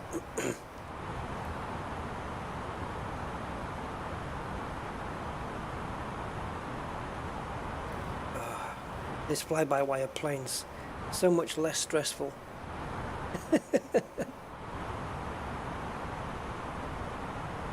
More descent, yeah, more descent in the ranks. Right, I'm sure we can see this runway now. We go over here. We're going to be close enough. These clouds look beautiful as well. I remember like a year or 2 years ago, they used to look like pixely dots. Used to be lots of dots in them, like, and then they looked a bit like, I don't know what the hell's this? I don't know. They just look kind of like cotton wool or whatever you want to call it. But now they're rendering a lot better. There's the runway. Shh, all that. So that gives you an idea of the scale of this island. The detail on it from here though is cool. But yeah, there's a... I wonder if that's our alternate. I can tell you. Is this our alternate runway? Porto Santo. No, it is not. Because the code for that is LPPS. Length 9,845 feet. Yeah, that's plenty to get this plane onto. So why wouldn't this be the alternate runway? Huh. Yeah, look at it. It starts here, look. You see there's those single lights. It starts here. Now these single lights in Madeira are all up the hillside. But yeah, look. There's the airport building. So it just gives you an idea of the size of the place. Got rivers running through there.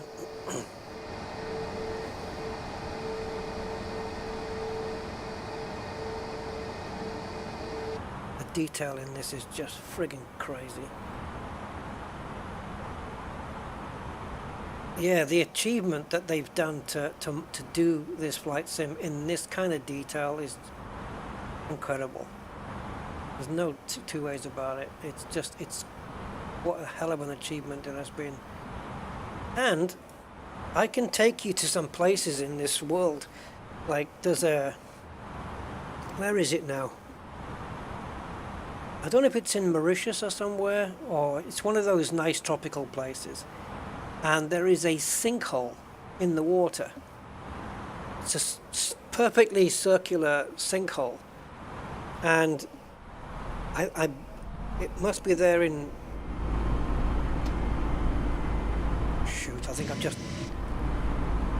Get over.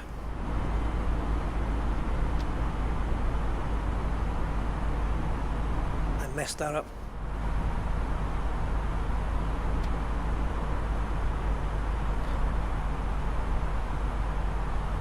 I hit the throttle by accident.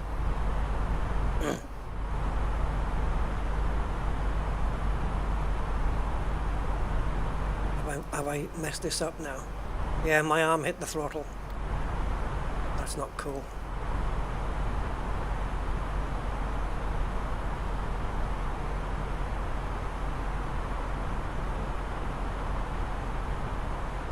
Okay. Speed limit exceeded. Tell me about it. I'm going to add some drag, see if I can get us back on course here.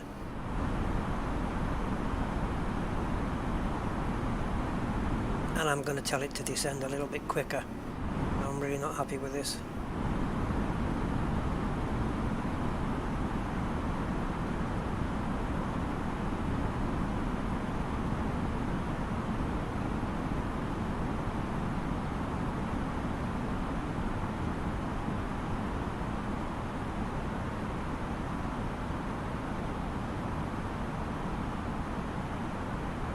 Damn it. Just a stupid mistake. Where you see, it shouldn't have really mattered. But on the Boeing it wouldn't have mattered.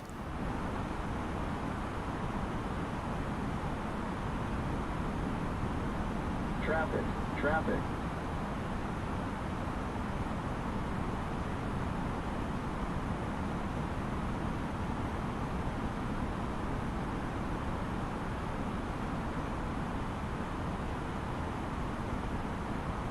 Maintain vertical speed. Maintain. Clear of conflict. I don't think we're going to get down to the correct altitude here. We should be okay because we need to get to 2000 next. So I'm going to put 2000 in. And as long as we're 2000 there, so we're good. It's just we're not going to hit the other thing correctly. It's fine.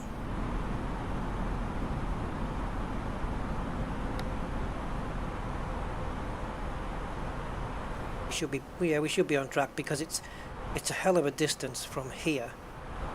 So we're a bit high here, but hey, tough.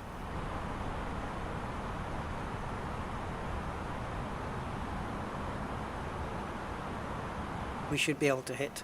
Yeah, it says that we're going to hit 2000 here, and we need it to be there. So once I stop hitting the wrong buttons and not pressing things by accident, we should be okay. Yeah, so anyway, so about the thing, the sinkhole. If you go there in Flight Sim, it is actually there. And maybe I'll take you there after this. It's just a little hole in the water. It's just like a black hole in the water. I don't know about if it's a waterfall. I suppose it must be. But I've never heard it referred to as an underwater waterfall. I mean, how can it be that we just fill up the hole? Surely, I don't know. I don't know, man.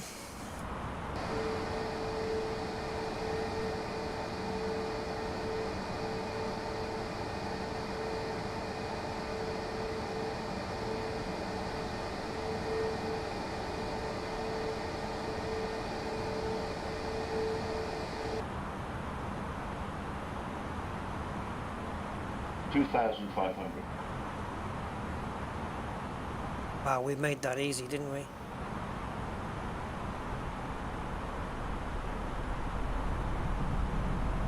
The plane could have made that a little bit less steep if it wanted to drag it out to there, but we'll just sit at this now, and as we get closer up we can just bring the zoom.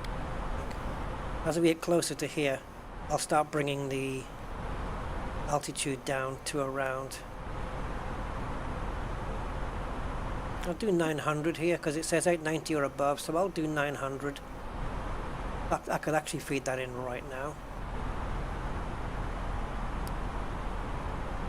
Okay, and then just, it's already in manage mode, and once it'll start dropping down to 900 as it goes through here. As you can see, that's pretty on point. And then from this point onwards, well, that's probably going to be down to me. Yeah, I think you might be right. Gain damage, you could probably be seen that way. I've not seen it in the real world. I've only seen it in the sim. Okay. Now wait a minute, where's the runway? Let me just calculate here, guys. 11 completely. Okay, and we're now doing 250. Where's me flaps thing? There. No, 231, 200, 185. Okay. So, I should have done this a little while back, but seatbelts on.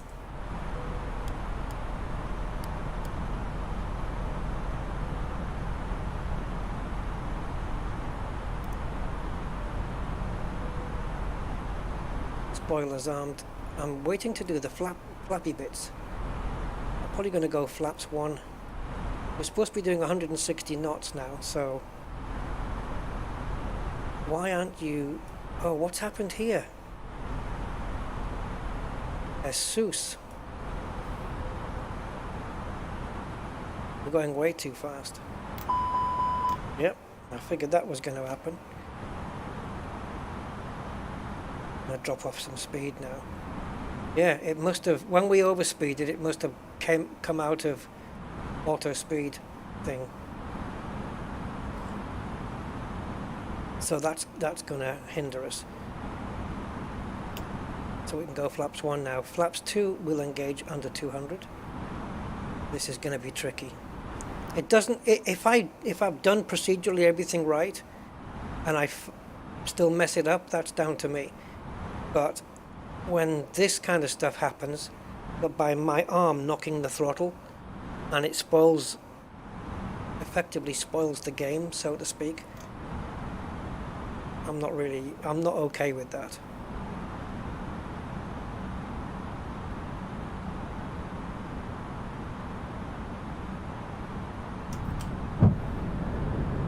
Okay, gear down. Flight attendants, please prepare for that.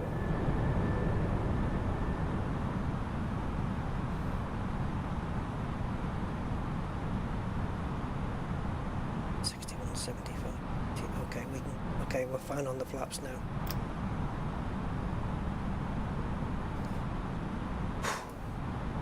What is our lowest point? 390.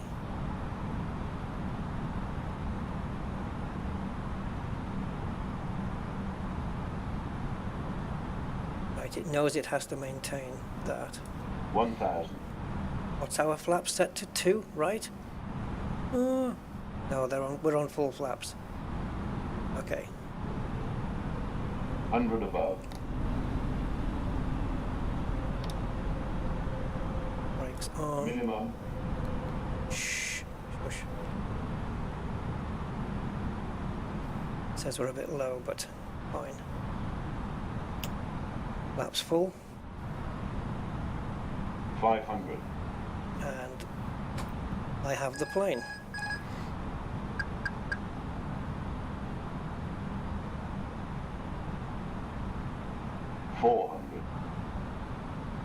I haven't seen the. I don't know if you guys maybe we missed the lights on the thing, but I'll show you them anyway. You won't miss anything. 300.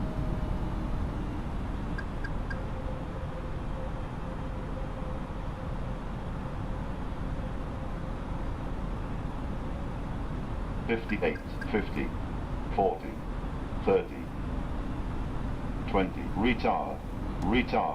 10, 5.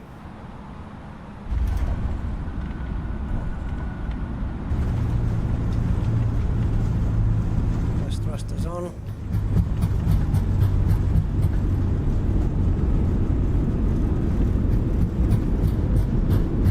Safety knots, reverses off.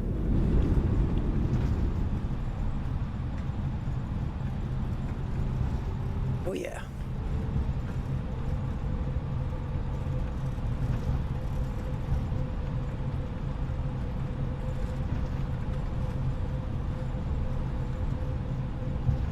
We did miss the taxiway. I was trying not to, but I figured that the dialogue box would mean that was going to happen, but it doesn't matter. We'll just spin this thing around. Flaps retracting.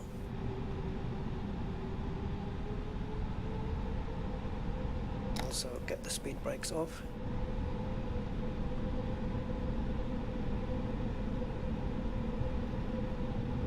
Once we're parked up, I'll show you guys the lights I was talking about. That was an interesting landing.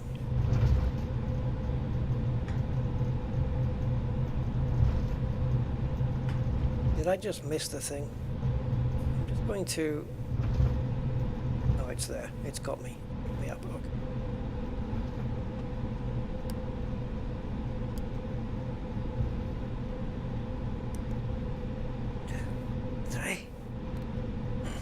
So we'll start powering the APU up. Applause. Thank you, Ron. Welcome to Madiera. See, there's the lights, look. as they guide you. They're not really the runway lights, but look, you can see here, at night time they kind of guide you in. Have I just missed this now? Couldn't hit the right button if I was given $1 million. Oh shoot! Stop!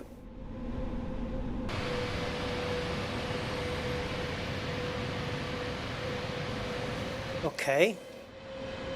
That was just me because I was a bit annoyed that I'd missed the turn off because I was distracting myself. Okay. I'm just gonna cheat my way out of this. I've got the brakes on. I'm just gonna cheat my way out if I can. I don't really want to go down there and scrape the belly. But bear with me a second.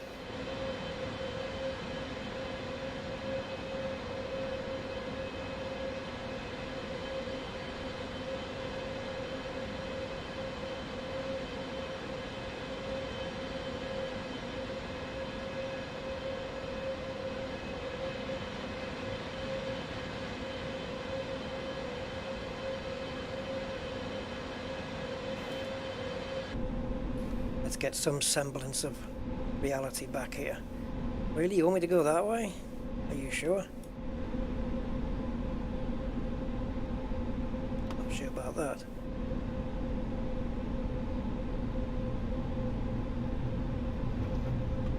Are these green dots going to change their mind? I'll do a turn round here and see what happens. Got a feeling it's going to change its mind though. But we will see.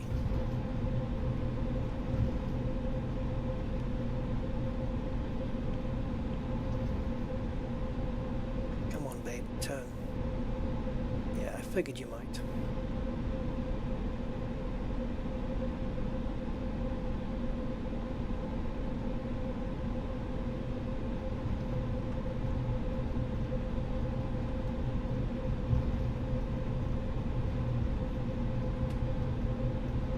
So because I've got the brakes on a lot here, I'm going to put the brake fan on.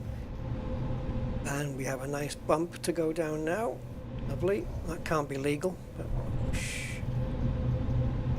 That can't be there in real life.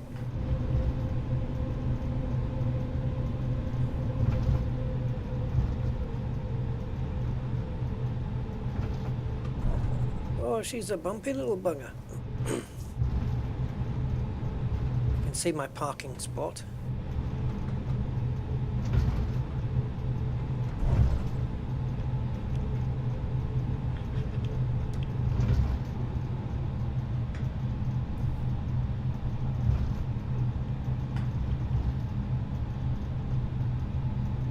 I think definitely will be safer if I use the drone camera to, oops, next one.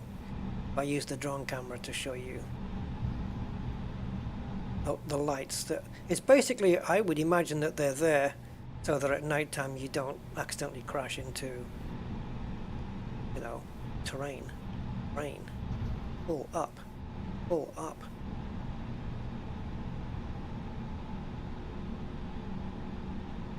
Nice gentle stop.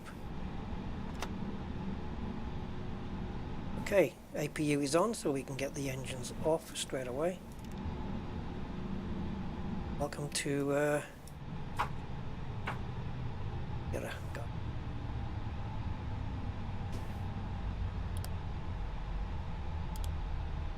Get that off. Get that off.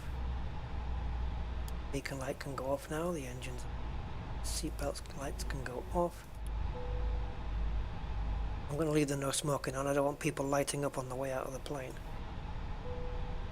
Ground power is available, so we'll switch to that. And we'll come off APU. Okay, cool. Now,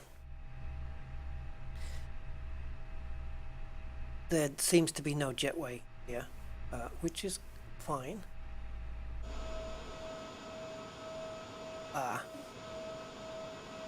I'm a little bit not in the correct position. Did I move myself? I'm not going to fire the plane up again. That's not an option. I don't know why I said not a problem. Something wrong with my speech lobe.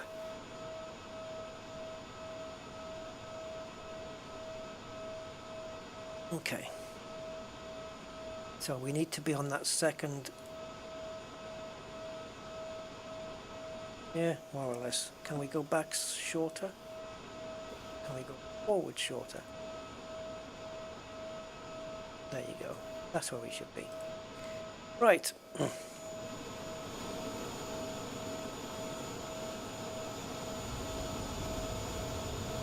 APU still on? Must take a while to power down then. I did power it off, right? Yeah, I did. It's just taking a while. It will switch off. Okay, so while we wait for that... Recording requested. Ground force. Now there are no jetways, so you're gonna have to bring steps, little steppies.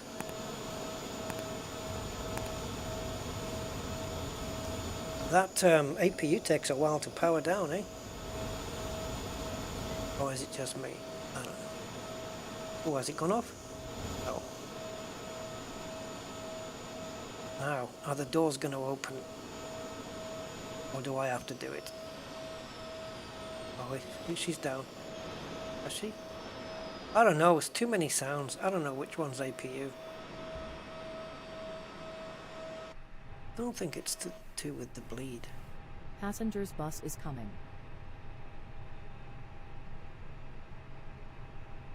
Switch the navigation off. I think we're going to be doing...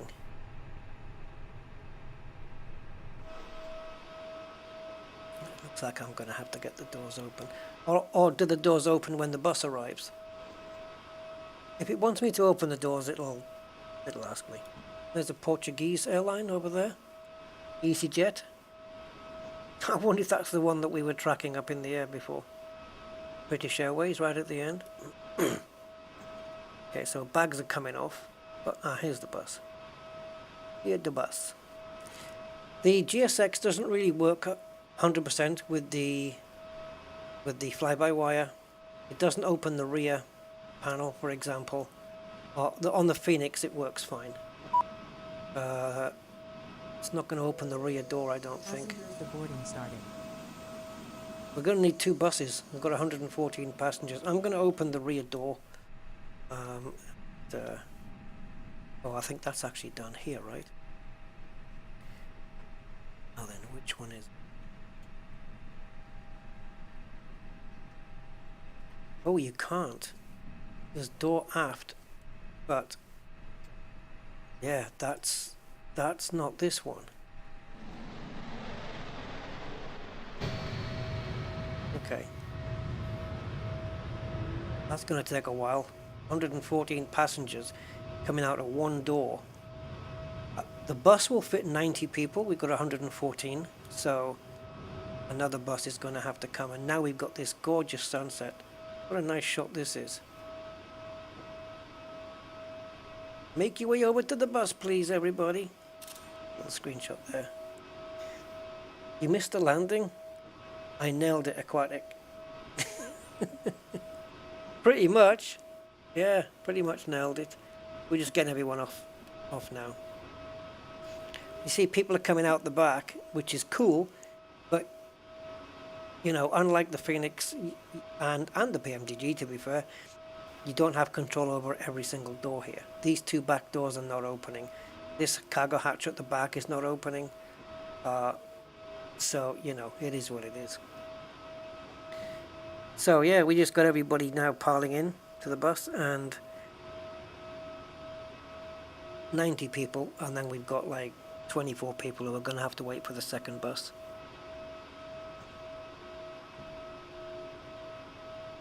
Doesn't this give it just another level of immersion though? No. I didn't board the passengers with GSX, but it'll still deboard them. They've all got this swagger, like, yeah, our pilot made it. And some of them carry luggage, like this dude here. Some of them not so much.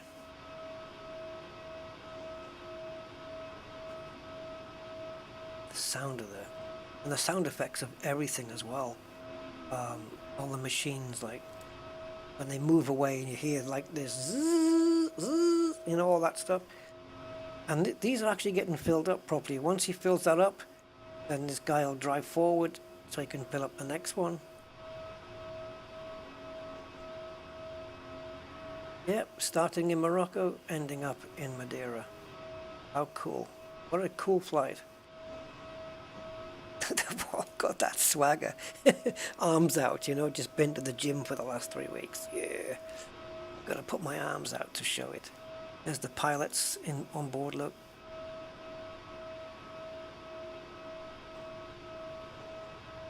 They've all got the, what Billy Connolly would call the broken arse walk. Okay, there's the last cart being put into place. The bags tend to get finished and done before the passengers are off the plane. They're fairly quick with it.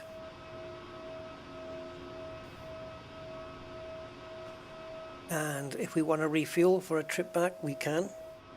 Call the fuel truck over, get some new sandwiches on board, and make the trip back. Do a turnaround flight, if we wanted to. Could.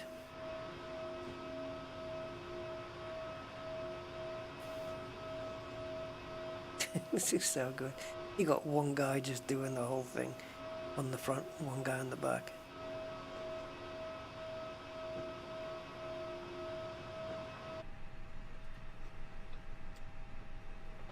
So, we don't need the brake fan on anymore. Got the parking brake on, no portable devices. People are getting off, so that's not really gonna matter. Oh, take that off. Don't want to shut everything down yet because there's still people on. It looks like, switch that off. Ground control to Major Tom. Get that automatically off. Emergency exit signs. I think we need those now. Passengers bus is coming. Yep. Another one. Wing lights, we can get those off. Yeah, so the first 90 people are out, so they're off. It just means they'll have to wait for their luggage longer, that's all. And this one, look, we've got the second bus coming. Just to get, there should be like 24 people now coming off. Gorgeous sunset. We don't have the lovely red skies or anything, but nice time of the day. I think we did a good time in terms of the stream, you know, because this is real time. It's not all adjusted.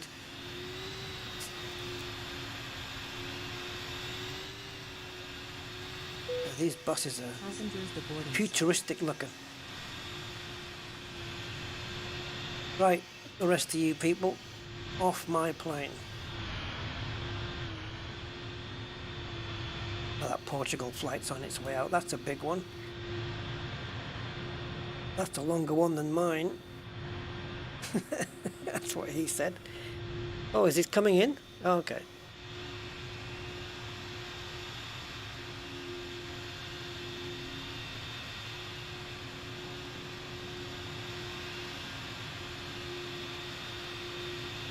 Well, finally they're coming out.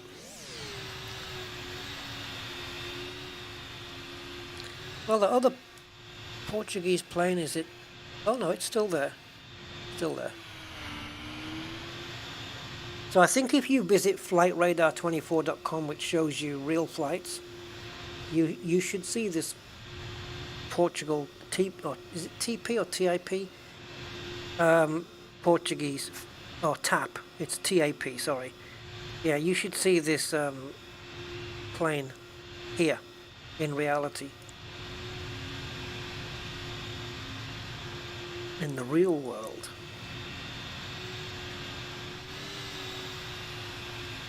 Yeah, baggage is all done.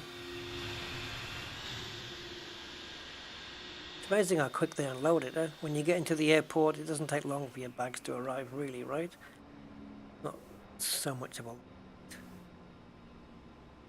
So, while we're waiting for them to get off my plane and the stairs to go away, we go into drone mode. Set the... So...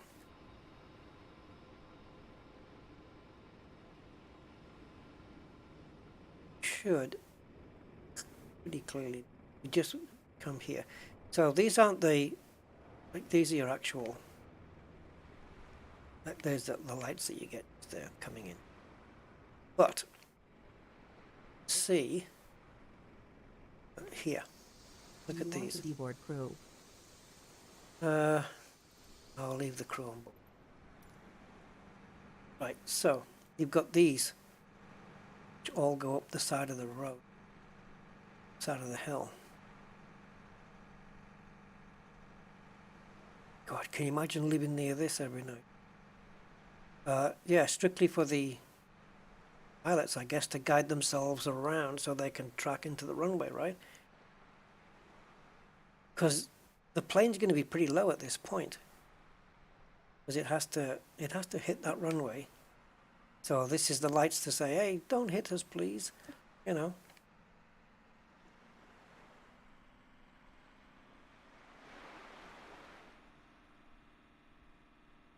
Funny we can through here. What buildings down? Yes, interesting landing. But like I said, we should have been coming in on runway 23, the opposite side. But I specifically chose this one just because I think, or I thought it was going to be just a little bit more challenging. It's fine. It's good. Boom. Yeah, we got a good landing. Did. Everybody buggered off yet?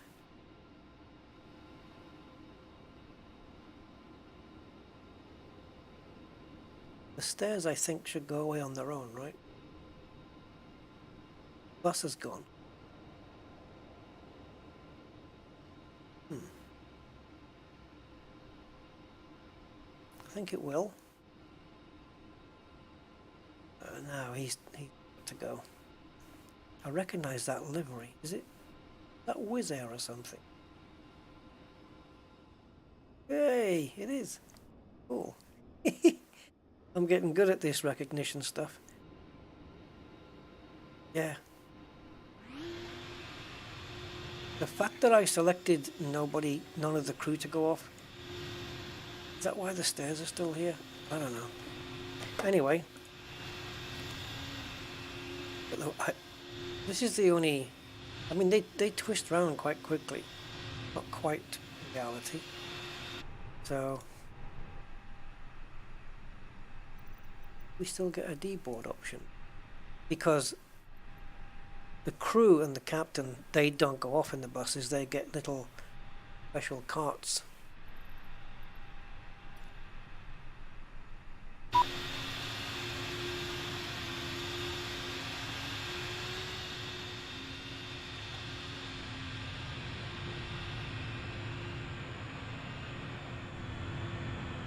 Awesome. There we go. And now the final act be to... there's probably a couple of switches I haven't... yeah, there is actually. Oops. There we go. Oh, we need to turn off. Locking brake is set. And unlock the door so we can get out. Actually, if I'd had that unlocked and been in here, you would have heard the stewardess saying, goodbye, goodbye everybody, have a nice... you know, the whole thing. Right, so we need to go to the TCAS. Switch off. Project here. This is just me being me. I could turn all the dials of the lights down, but I'd rather just use the preset for that. Blah blah blah. Yeah. Let's just get it off. So external power off. Finally, cold and dark batteries.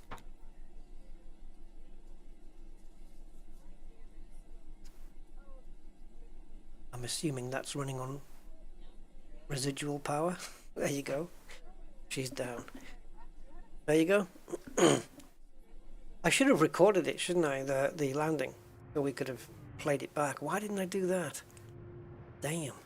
There's a built-in replay function in Flight Sim now in the developer mode, but the one I use, I paid for a replay program, and it's not working very well at the moment. The one I paid for was, I've uninstalled it now. Flight Control Replay, I believe it was called.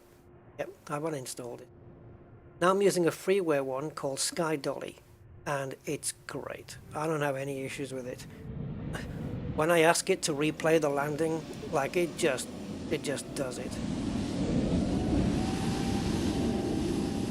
Okay, so Mr. Whiz Air's on his way out. I'll take you to that sinkhole as well if I remember. I think Sky Dolly does that.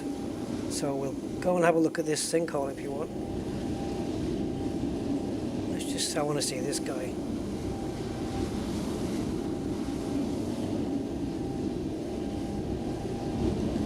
Man, just thinking back now to previous iterations of this, Flight Sim X, Flight Sim 2002, and or FS, yeah, Flight Sim 2004, FS9, you know, and going further and further back.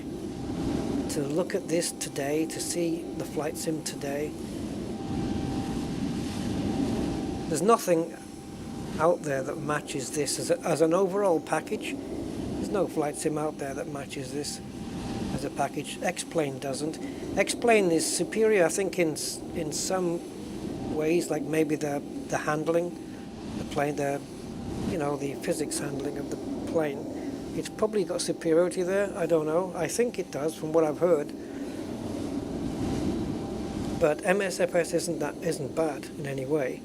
It does have a thing where the planes are in the sky, like these things, these airliners, and you can just see them up and down, just bouncing, just up and down, up and down. Kind of weird. I thought it was maybe just an air thing, but it's not. I think it's some kind of bug, which I hope they iron out. But in terms of an overall package, like, X-Plane cannot compete with this on graphics and overall immersion, I would say. But in terms of study level flying, X-Plane is, I would say it was a pretty excellent package, but I prefer this, definitely. It's just on a different level. Plane should be. Is it going to have to wait there now for permission? Do we ever wander over?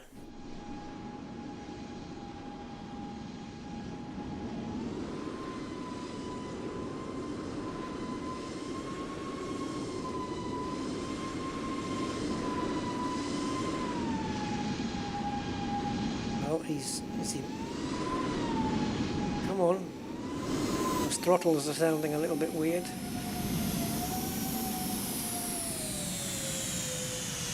Are you still taxiing? Because you're... Oh, here we go. Bye, wherever you're going. I could probably look it up on the radar and find out where he's going. See ya. Wouldn't want to be... Well...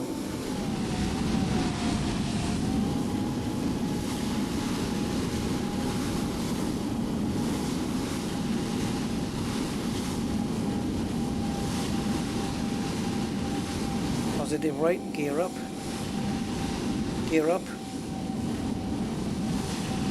gear up, gear up.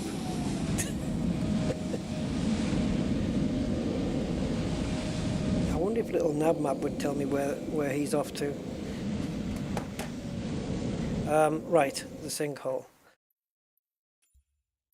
That was cool. That was a good flight, guys. I enjoyed it.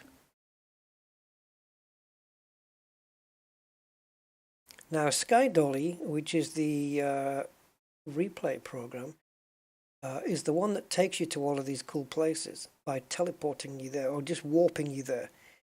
So let me just... Where's the hell's the folder for it? I hope it's not on my other monitor. I can't find it. There it is. There it is. There. Hiding. It was hiding in plain sight, the little. So we're going to need for this a smaller aircraft. Airliner's not going to cut this at all. So I would suggest something simple. Let's just go with the Cessna. 72 is fine. Yeah, standard Cessna. Absolutely fine with me. Livery's cool. And let's just... Now, the... let me just run Sky Dolly. I want to see if I can get within the region. Happy 40th birthday, yeah. So I'm going to show you this app as well. And see you guys see if you can want to pick out somewhere you want to see.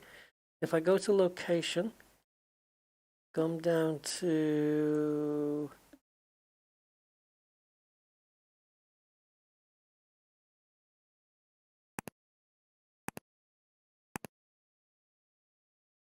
I just want to find out where it is. Let me do a search for it, because there's quite a few here. Right, the Great Blue Hole. Is that it? Yeah. The Great Blue Hole is a giant marine sinkhole off the coast of Belize. It lies near the center of Lighthouse Reef, a small atoll 70 kilometers from the mainland Belize city. So, if I can get to somewhere like Belize... Do you believe in life? Right, so if I can start the plane here, then when it teleports us, at least it won't have to go very far. So, let's just go there. You're going to go dive in there? Got a very adventurous life, Aquatic. Sounds good. One more time. Water runway. The largest wooden airplane ever built. The Spruce Goose was first conceived during World War II. Anyway, so here's the sinkhole. So we should be on the ground because it's just standard Cessna. It should be all up and running, ready to go. Couldn't find valid airport data at this position. Don't worry. Services are not available. That's okay, GSX. Okay, so what it's going to do now is going to teleport me 645 feet above the sinkhole. And then I'm going to pause the sim.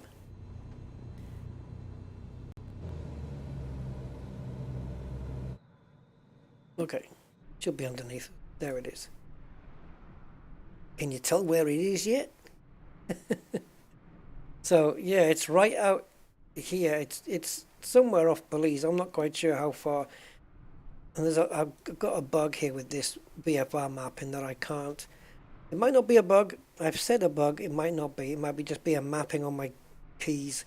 I can't zoom in and zoom out of the map at the moment. I don't know. So anyway, let's get a bit closer to it.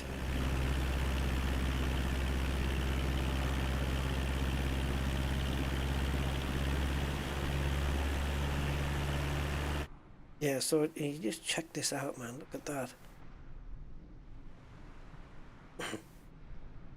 I mean, really, it's just the Bing map that's had a change of color to a super dark, and then they've got like just the water going over it. But it's still effective, right? The sinkhole is famous. It's the first I've heard of it since some kind of tiling issue there. Look. Maybe it's still got to load that scenery in yet. I haven't really given it a lot of chance. So I'm going to show you this app, guys, and you can see some of the locations. Phew. Okay, so if you look here, you've got, I hope you can read this, guys. You've got the Los Roques Archipelago in Venezuela, Laguna Cascada in Chile, Logar Valley. There's all sorts of stuff. Shanghai City. That would be brilliant in nighttime. Mafia Island in Tanzania. Salinas Grandes in Argentina. I don't know what these are though. Mont Blanc in France. Obviously, you've seen that one. Now, Machu Picchu, there's no real scenery there. Like the Mayan temples are not there. Should have a look online and see if anyone's done it. I'm sure I checked once though to see if anyone had done the Mayan stuff. Maybe somebody's done one somewhere. The Black Rocks of this. I had to check this one out. The Black Rocks of Pungo Adongo. It's how can you not go and check that one, right? But they're not really black. But it is a strange formation. But Angola from here. If I hit teleport,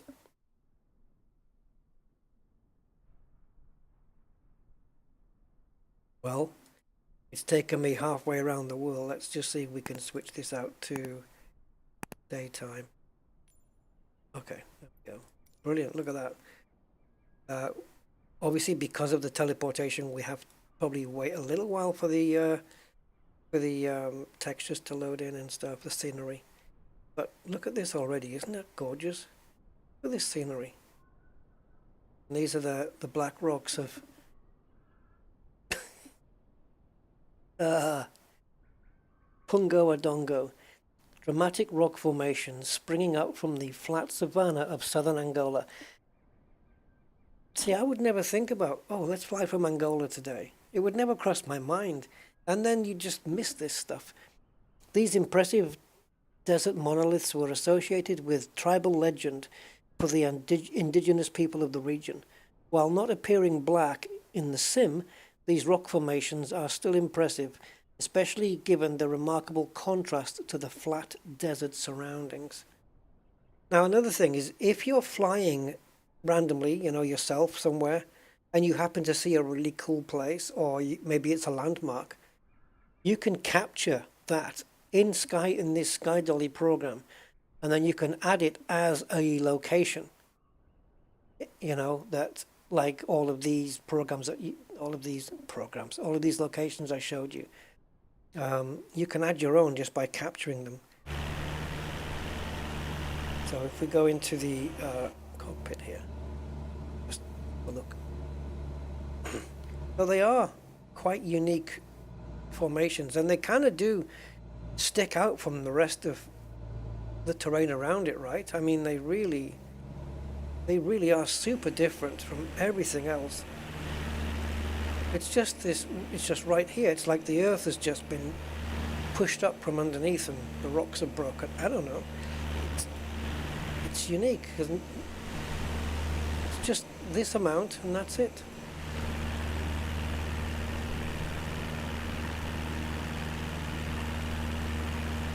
Okay, should we try a couple more? So we've got, there was one here I was looking at. What's this Brucaris crater in Namibia? Wadi Rum in Jordan. Mont Blanc. What did I have my eye on just now? Rainbow Mountain? The Vinicunca mountain is colored by several rock materials in Peru. Okay, before I hit teleport, I'm going to bring Sim back in. And we'll go and have a look at whatever it was. I've lost the thing now. Is it Vinicunca or Vinicunca? I don't know how to pronounce it. Kunsa? Right, Rainbow Mountain, anyway. Just have to wait now for the scenery to kick. Wow, that changed quickly. We may be visiting here at the wrong time of year, guys.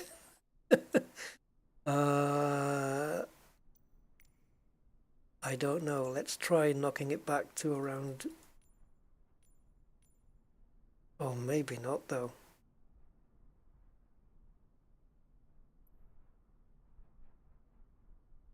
No, it's gonna be snowy here. So where's the rainbowness?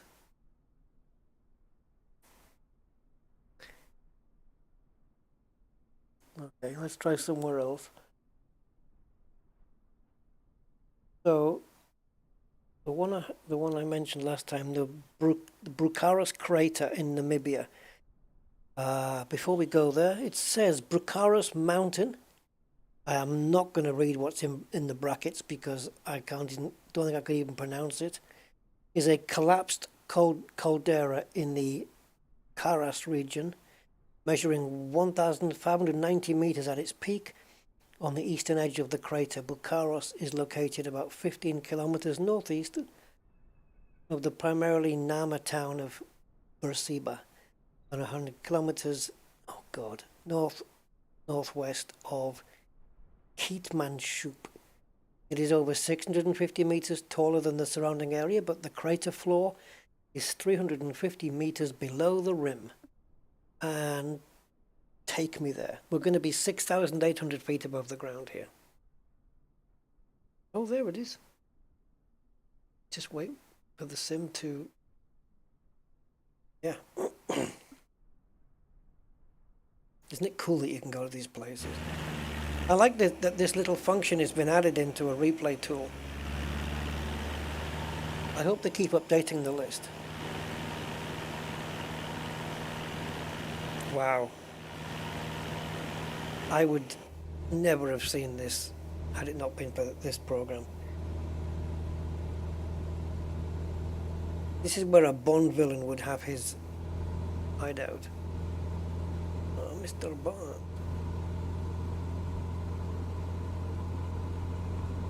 Who was the Bond villain that lived in the volcano? The fake crater with the fake floor? Is it Drax or someone? Probably not Drax. I don't know. Blofeld, probably.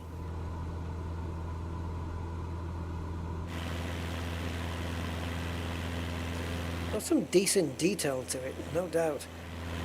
And what are these? Are these kind of old... No, is it volcanic?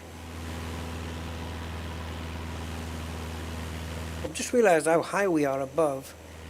And I saw my shadow over there, this plane shadow. It was tiny. Oh, jeez. Try and get out of this. What's that doing there? That can't be right. 4G reception. Oh, come on, plane. Don't struggle. But with this viewing angle, I'm bound to crash it, guys. That's impressive. Yeah, Google Earth is good, but when you can fly around here, though, in a sim, man.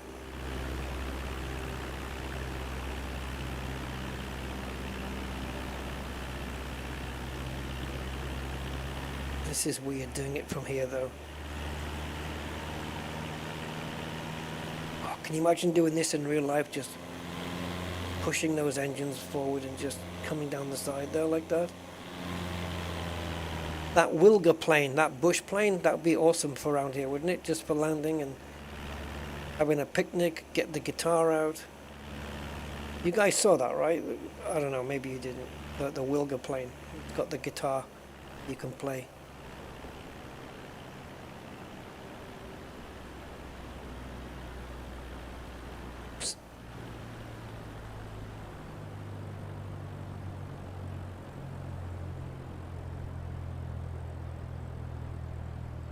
Can't tell where my stall speed is from outside.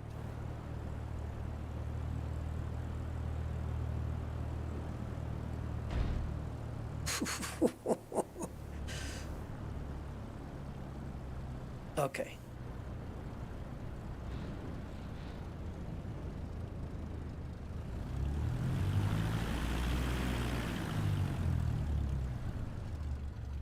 Oh, we nosedive? Yeah, we did.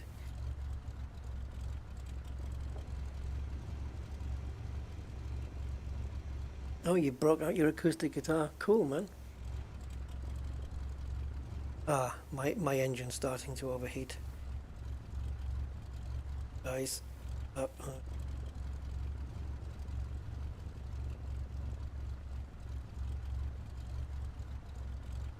I'm trying to get into slew mode. It won't do that.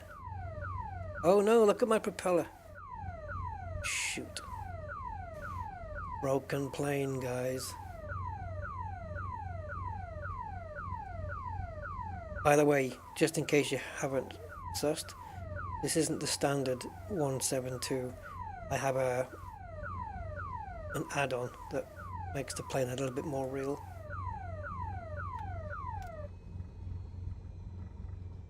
Smashed it.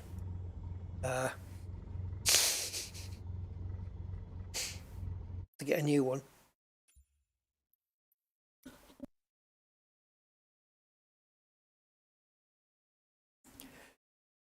So what else we got?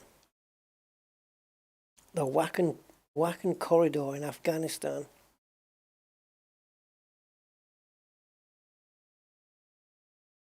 A narrow strip of territory in Afghanistan extending to China and separating Tajikistan from Pakistan and Kashmir. With a difference of 3.5 hours, the border Afghanistan-China has the sharpest official change of clocks of any international frontier. UTC plus 4:30 in Afghanistan is UTC plus 8 in China.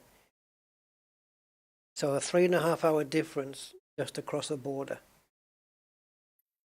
Oh. Okay, I think I'll do that one as the Sani Pass. I tell you what you can do. We talked about it earlier.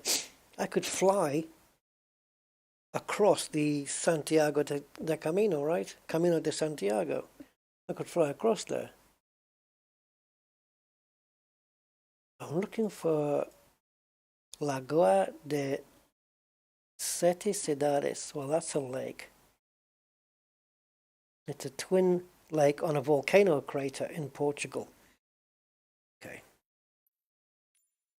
So LPPT, I think, is a Portuguese airport. That counts. Daytime. Okay. The name literally means Lagoon of the Seven Cities. A twin lake on a volcano crater.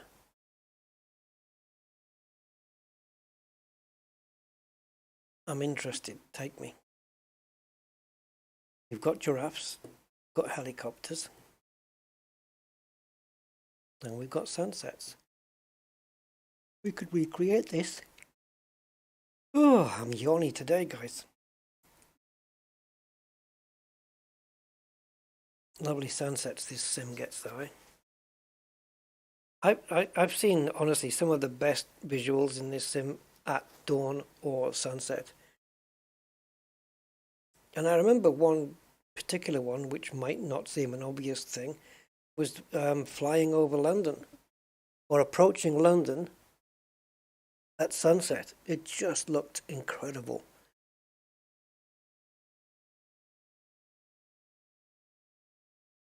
Yeah.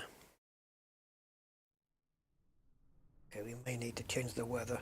Looks a bit cloudy, but we'll take a look. So we want to go to the Twin Lakes on a volcano crater.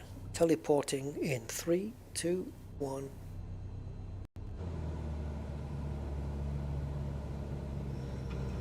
Oh, it's about to be knocked about a little bit. Okay, yeah, okay. Oh, I see, that is two separate lakes. Is it? Yeah, there's a thing there, one there, one there. Wait a minute, this is the crater? And how high up are we? Let me just see where it's put me. Oh, 3,000 feet. God, it sounds like it's higher. It must be super windy then. That's a big crater. Is it all of this? Jeez. Okay, let's unpause and see if we get buffeted around a bit. It sounds windy. Okay. Oh, no, well, look, there's people living in here now. So hopefully it's dormant. Whoa, yeah, we're getting a little bit of action. Oh, jeez. Yes, hopefully it's a dormant volcano now. Because if it isn't, these people are going to get a sweat on very quickly. Lava in the living room.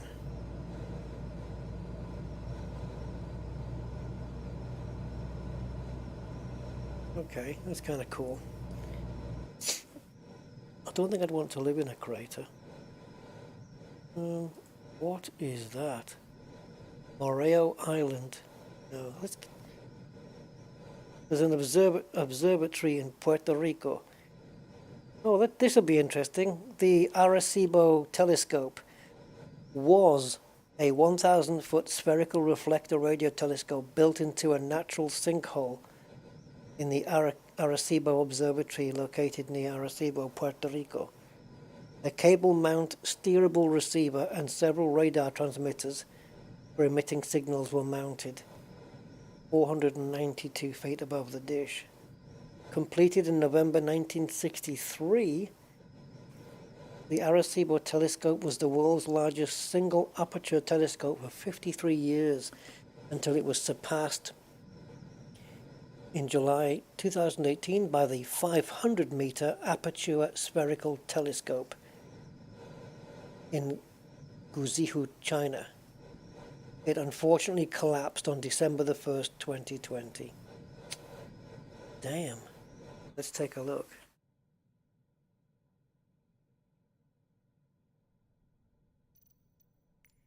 I wonder what's going to be here. What a shame. Is there going to be any trace of it? Oh, wow.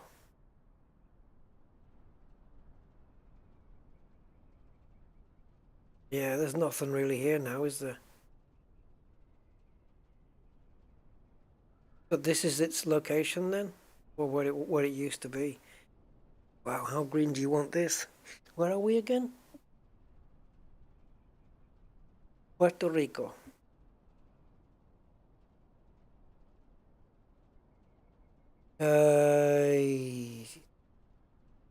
I can search for you. Gain damage. No, not.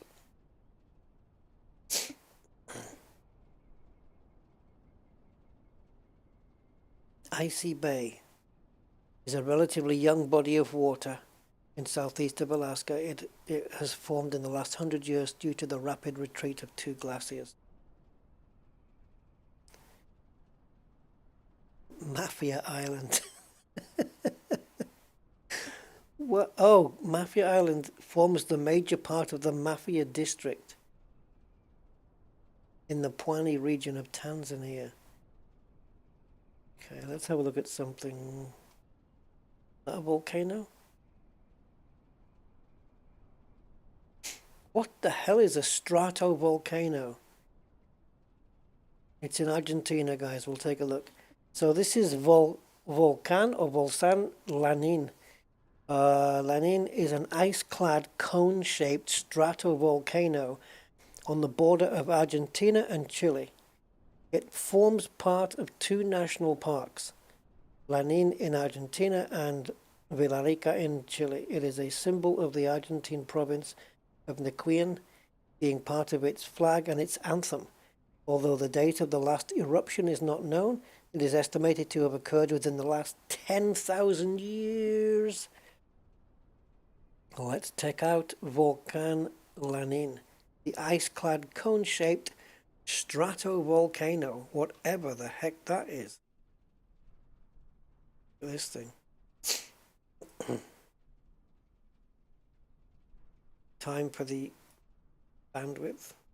Get all in.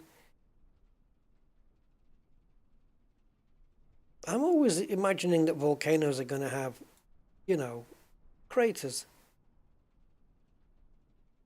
It is big though. Oh yeah. So where are we then? Oh, sugar. We are 12,700 feet up. So yeah, maybe because it actually gets into the stratosphere, I guess, or close to it. Maybe it's called that, or just, you know, technically named that because of that. No, basically a volcano which grew up by spewing out layer over layer. Right. There's not a lot of air up here for this little plane. No, look at the propeller. Is there enough air to keep this propeller going?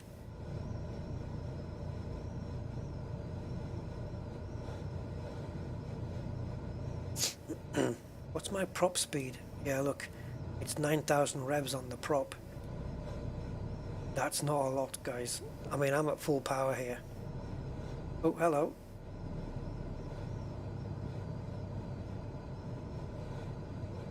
Don't know if this plane can go any...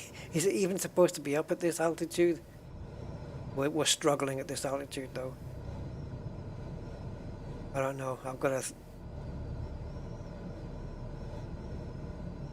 like, what is it?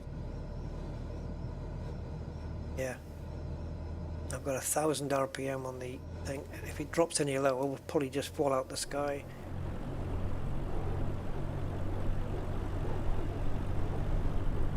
I don't think I can get up to that height, but man, it's large.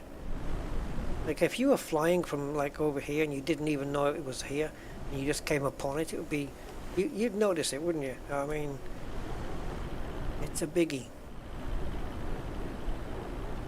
I'm probably gonna just fall onto it. The only way I can increase the propeller speed is to dive and use the wind. Okay, it's picked up a little.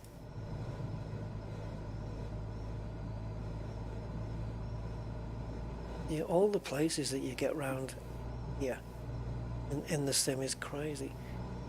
The Beringer Meteor Crater is in Flagstaff, Arizona. Oh, guess that's it. Try not to crash the sim. Uh-oh. Roll. No, she's going. Oh, and they've built stuff. They've built stuff, guys. Stuff has been built. Buildings.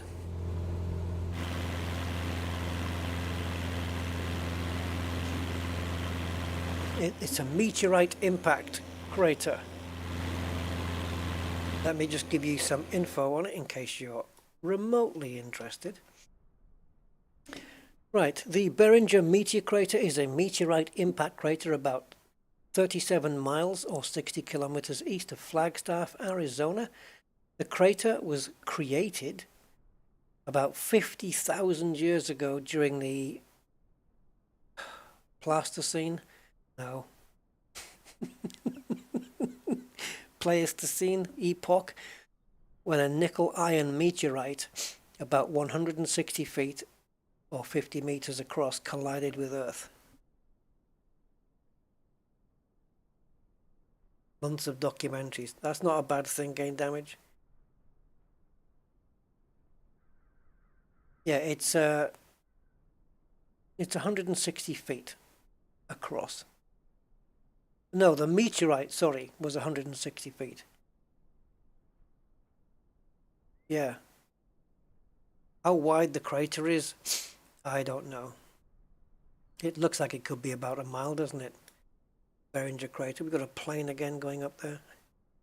Of course, because we have FSLTL still running, loading in all the real planes. And again, this is just another awesome...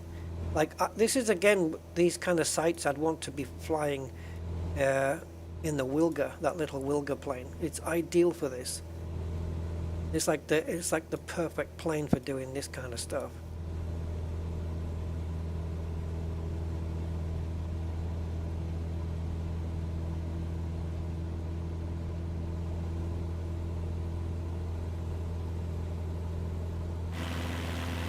But yeah, it looks like it could actually be about a mile long. Just think of that, though. A 160 foot or 50 meter crater caused that. So you can imagine if a meteorite that's a mile wide hits. That's not going to be good for us.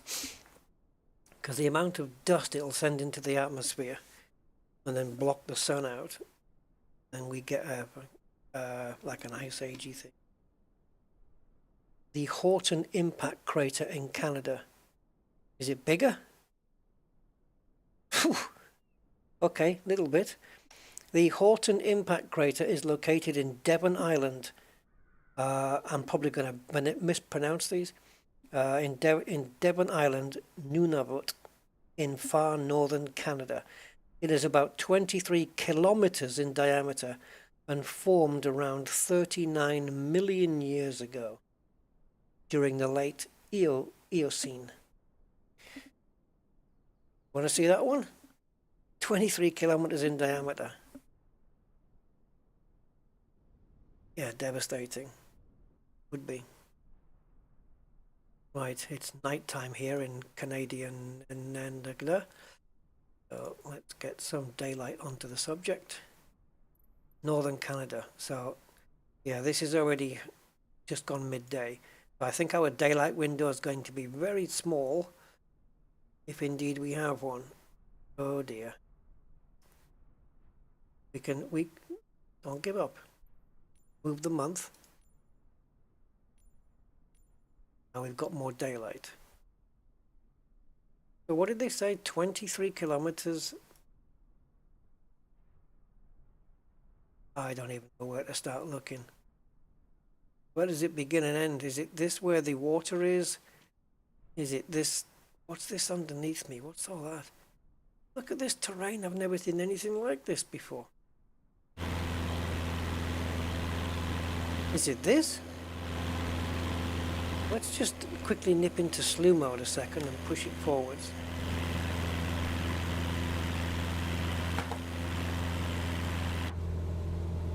Why is the water reflecting so white? Man.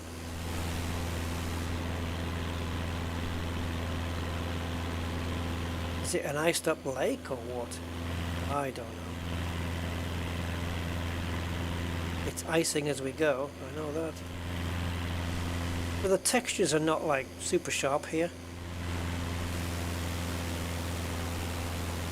This is northern Canada then, so not even into Alaska yet.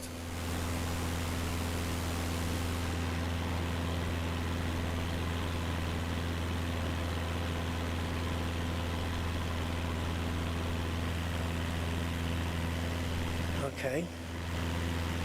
There's another meteorite crater in Australia. Wolf Creek Crater is a well-preserved meteorite impact crater in Western Australia. From Canada to Australia, take me. How quick do you want that? Jeez. That's quicker than Star Trek. Oh, look at this scenery. How did that get rendered in so quickly? Oh, that must be it then. Look at Australia's scenery though. It's so typical. It's just the oranges, the reds. It's so Australia. Absolutely incredible. I don't know where about in Australia I am, but this is we're on the western part, but I don't know. This is obviously a well-traveled path in, so maybe it's a touristy thing. Looks fairly remote though. Look at that cloud. Holy smoke.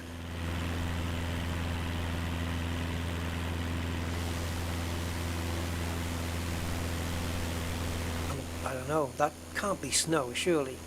Or ice. It's not the climate for it, right? I don't know. Don't know.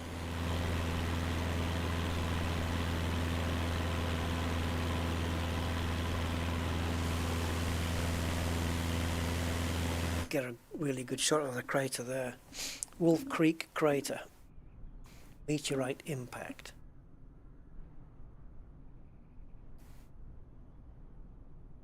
Pretty cool.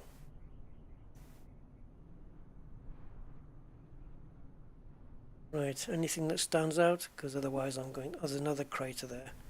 In Australia.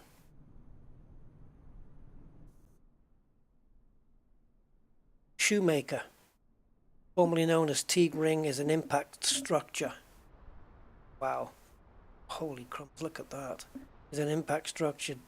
The deeply eroded remnant of a former impact crater situated in arid central Western Australia, about 100 kilometers or 62 miles north-northeast of Wiluna.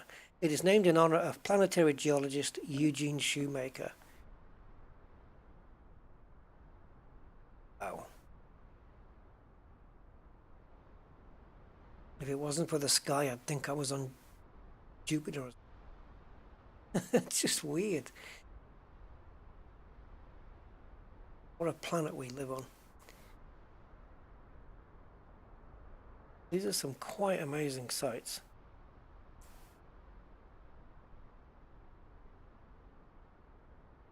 Northumberlandia is a huge land sculpture in the shape of a reclining female figure, literally in Northumberland,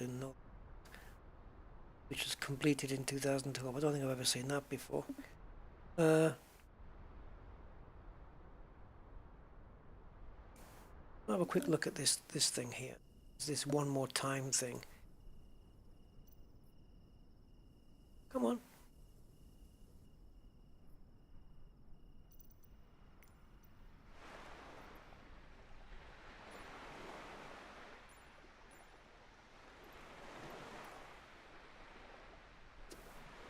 I know you're putting me in the water, but something around.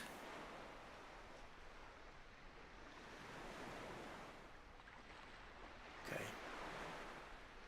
So this is mentioning this plane, the Spruce Goose.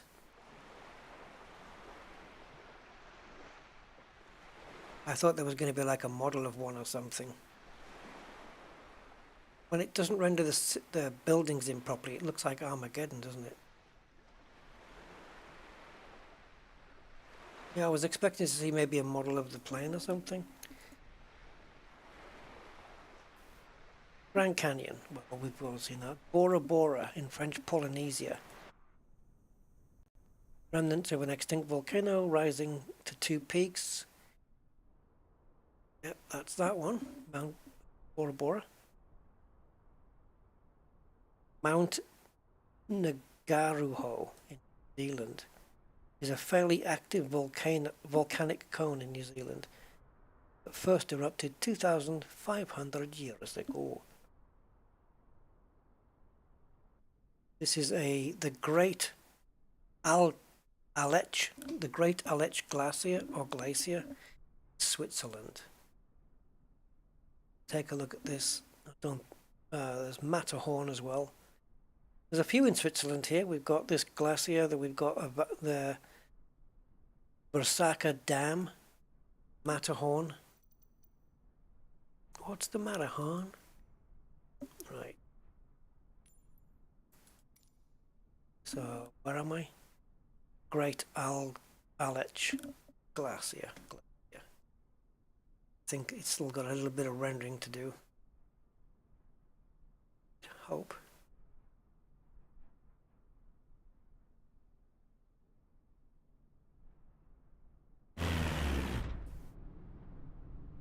Okay. This.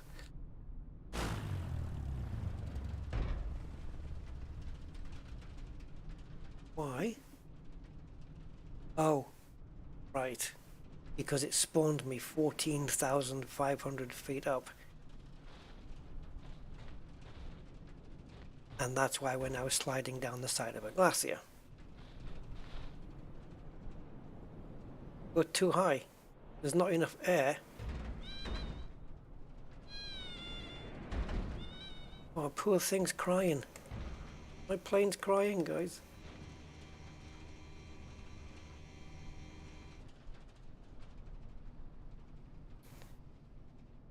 Okay, I didn't think I would be sliding down a glacier, but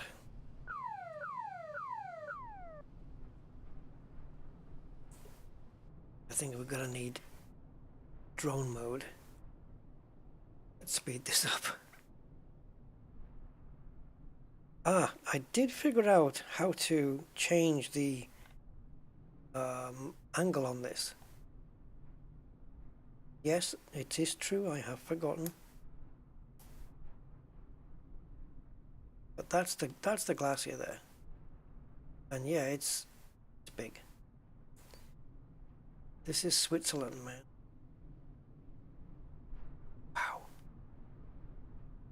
I think I'd be prefer to be flying over these as opposed to into them.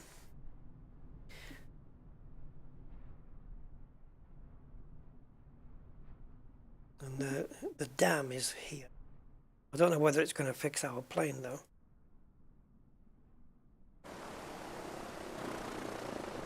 Yeah, Niagara Falls. Oh yeah, it's still screwed up, look.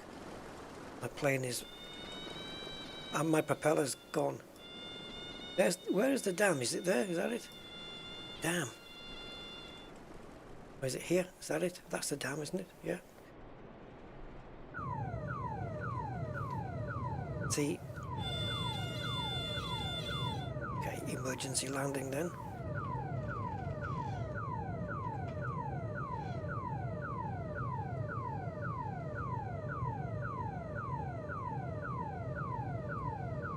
If this is a frozen lake, I'm hoping it is frozen.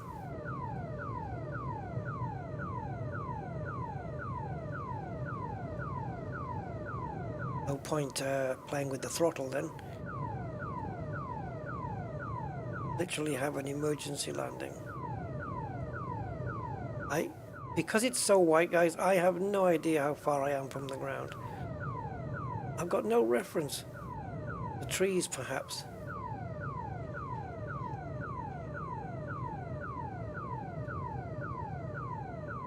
I'm not using... I suppose I should be using a bit of flap. We're down, we're down, we're down. Why did it tilt to the side there? What on earth? Oh, it is water. It's water then, right? Yeah. Water. I thought it would be frozen over. Oh yeah, the boats, look. This guy's even moving. Anyway. And yeah, let's just do this one more. Oh, we can't. We need it's a broken plane. There was one here which is Geneva approach, which is this is what they see. There's a tool out there called IFS plane or something like that. Basically, it sets up like if you're coming in for a landing somewhere, you can then, if you bugger it up, you can repeat that landing. You can make it go backwards, and then you can choose whether you want a short approach, a long approach, whatever, you know, whatever. But with this program that captures locations, you could really, like, let's say there was a location you wanted to practice, like Madiera. Okay, so we've come full circle now. You want to practice the Madiera runway 5 approach. You could be on that approach, and as you get your airliner into the appropriate position that you want, you would be in Sky Dolly and just click capture, and it would capture that as a location, like what we've been doing here, right? And then all you have to do is put the Airbus on the runway, already fired up, ready for takeoff, and then just hit the teleport button, and you can then do that approach as many times as you want. And it's all available here, free inside of this Sky Dolly program. And it records. That's what it was meant to do. And it also has a tab for formation, where you can set up aeroplane formations.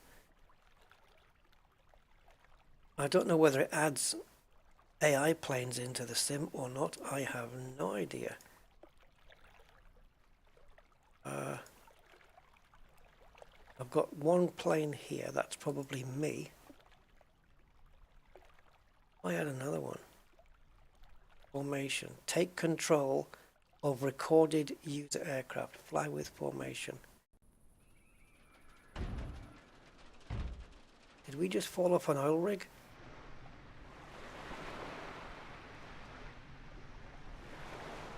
What? Help me understand. How do I add? You can set distance and horizontal and vertical. Yeah, but where's all the other planes? Oh, do you not add them then? Maybe they're just users. Have to be in, I don't know. Yeah, there's a formation thing. I don't know where we are here. Don't even ask me. We could be anywhere in the world right now. I don't know. We need that fire extinguisher. Right, guys, anyway, I'm going to wrap it up. I'm just going to grab a quick bite. What time is it? Okay. See if we can cram in an elite stream, I suppose. Why is it sounding like a screaming goat? Yeah, that's the warning chime. Right, so I leave you with a plane buried into a structure in the sea. I don't know where this is, but it's somewhere. Guys, it's been a pleasure. Thank you for joining me. I will see you perhaps a little later. So until then, bye for now.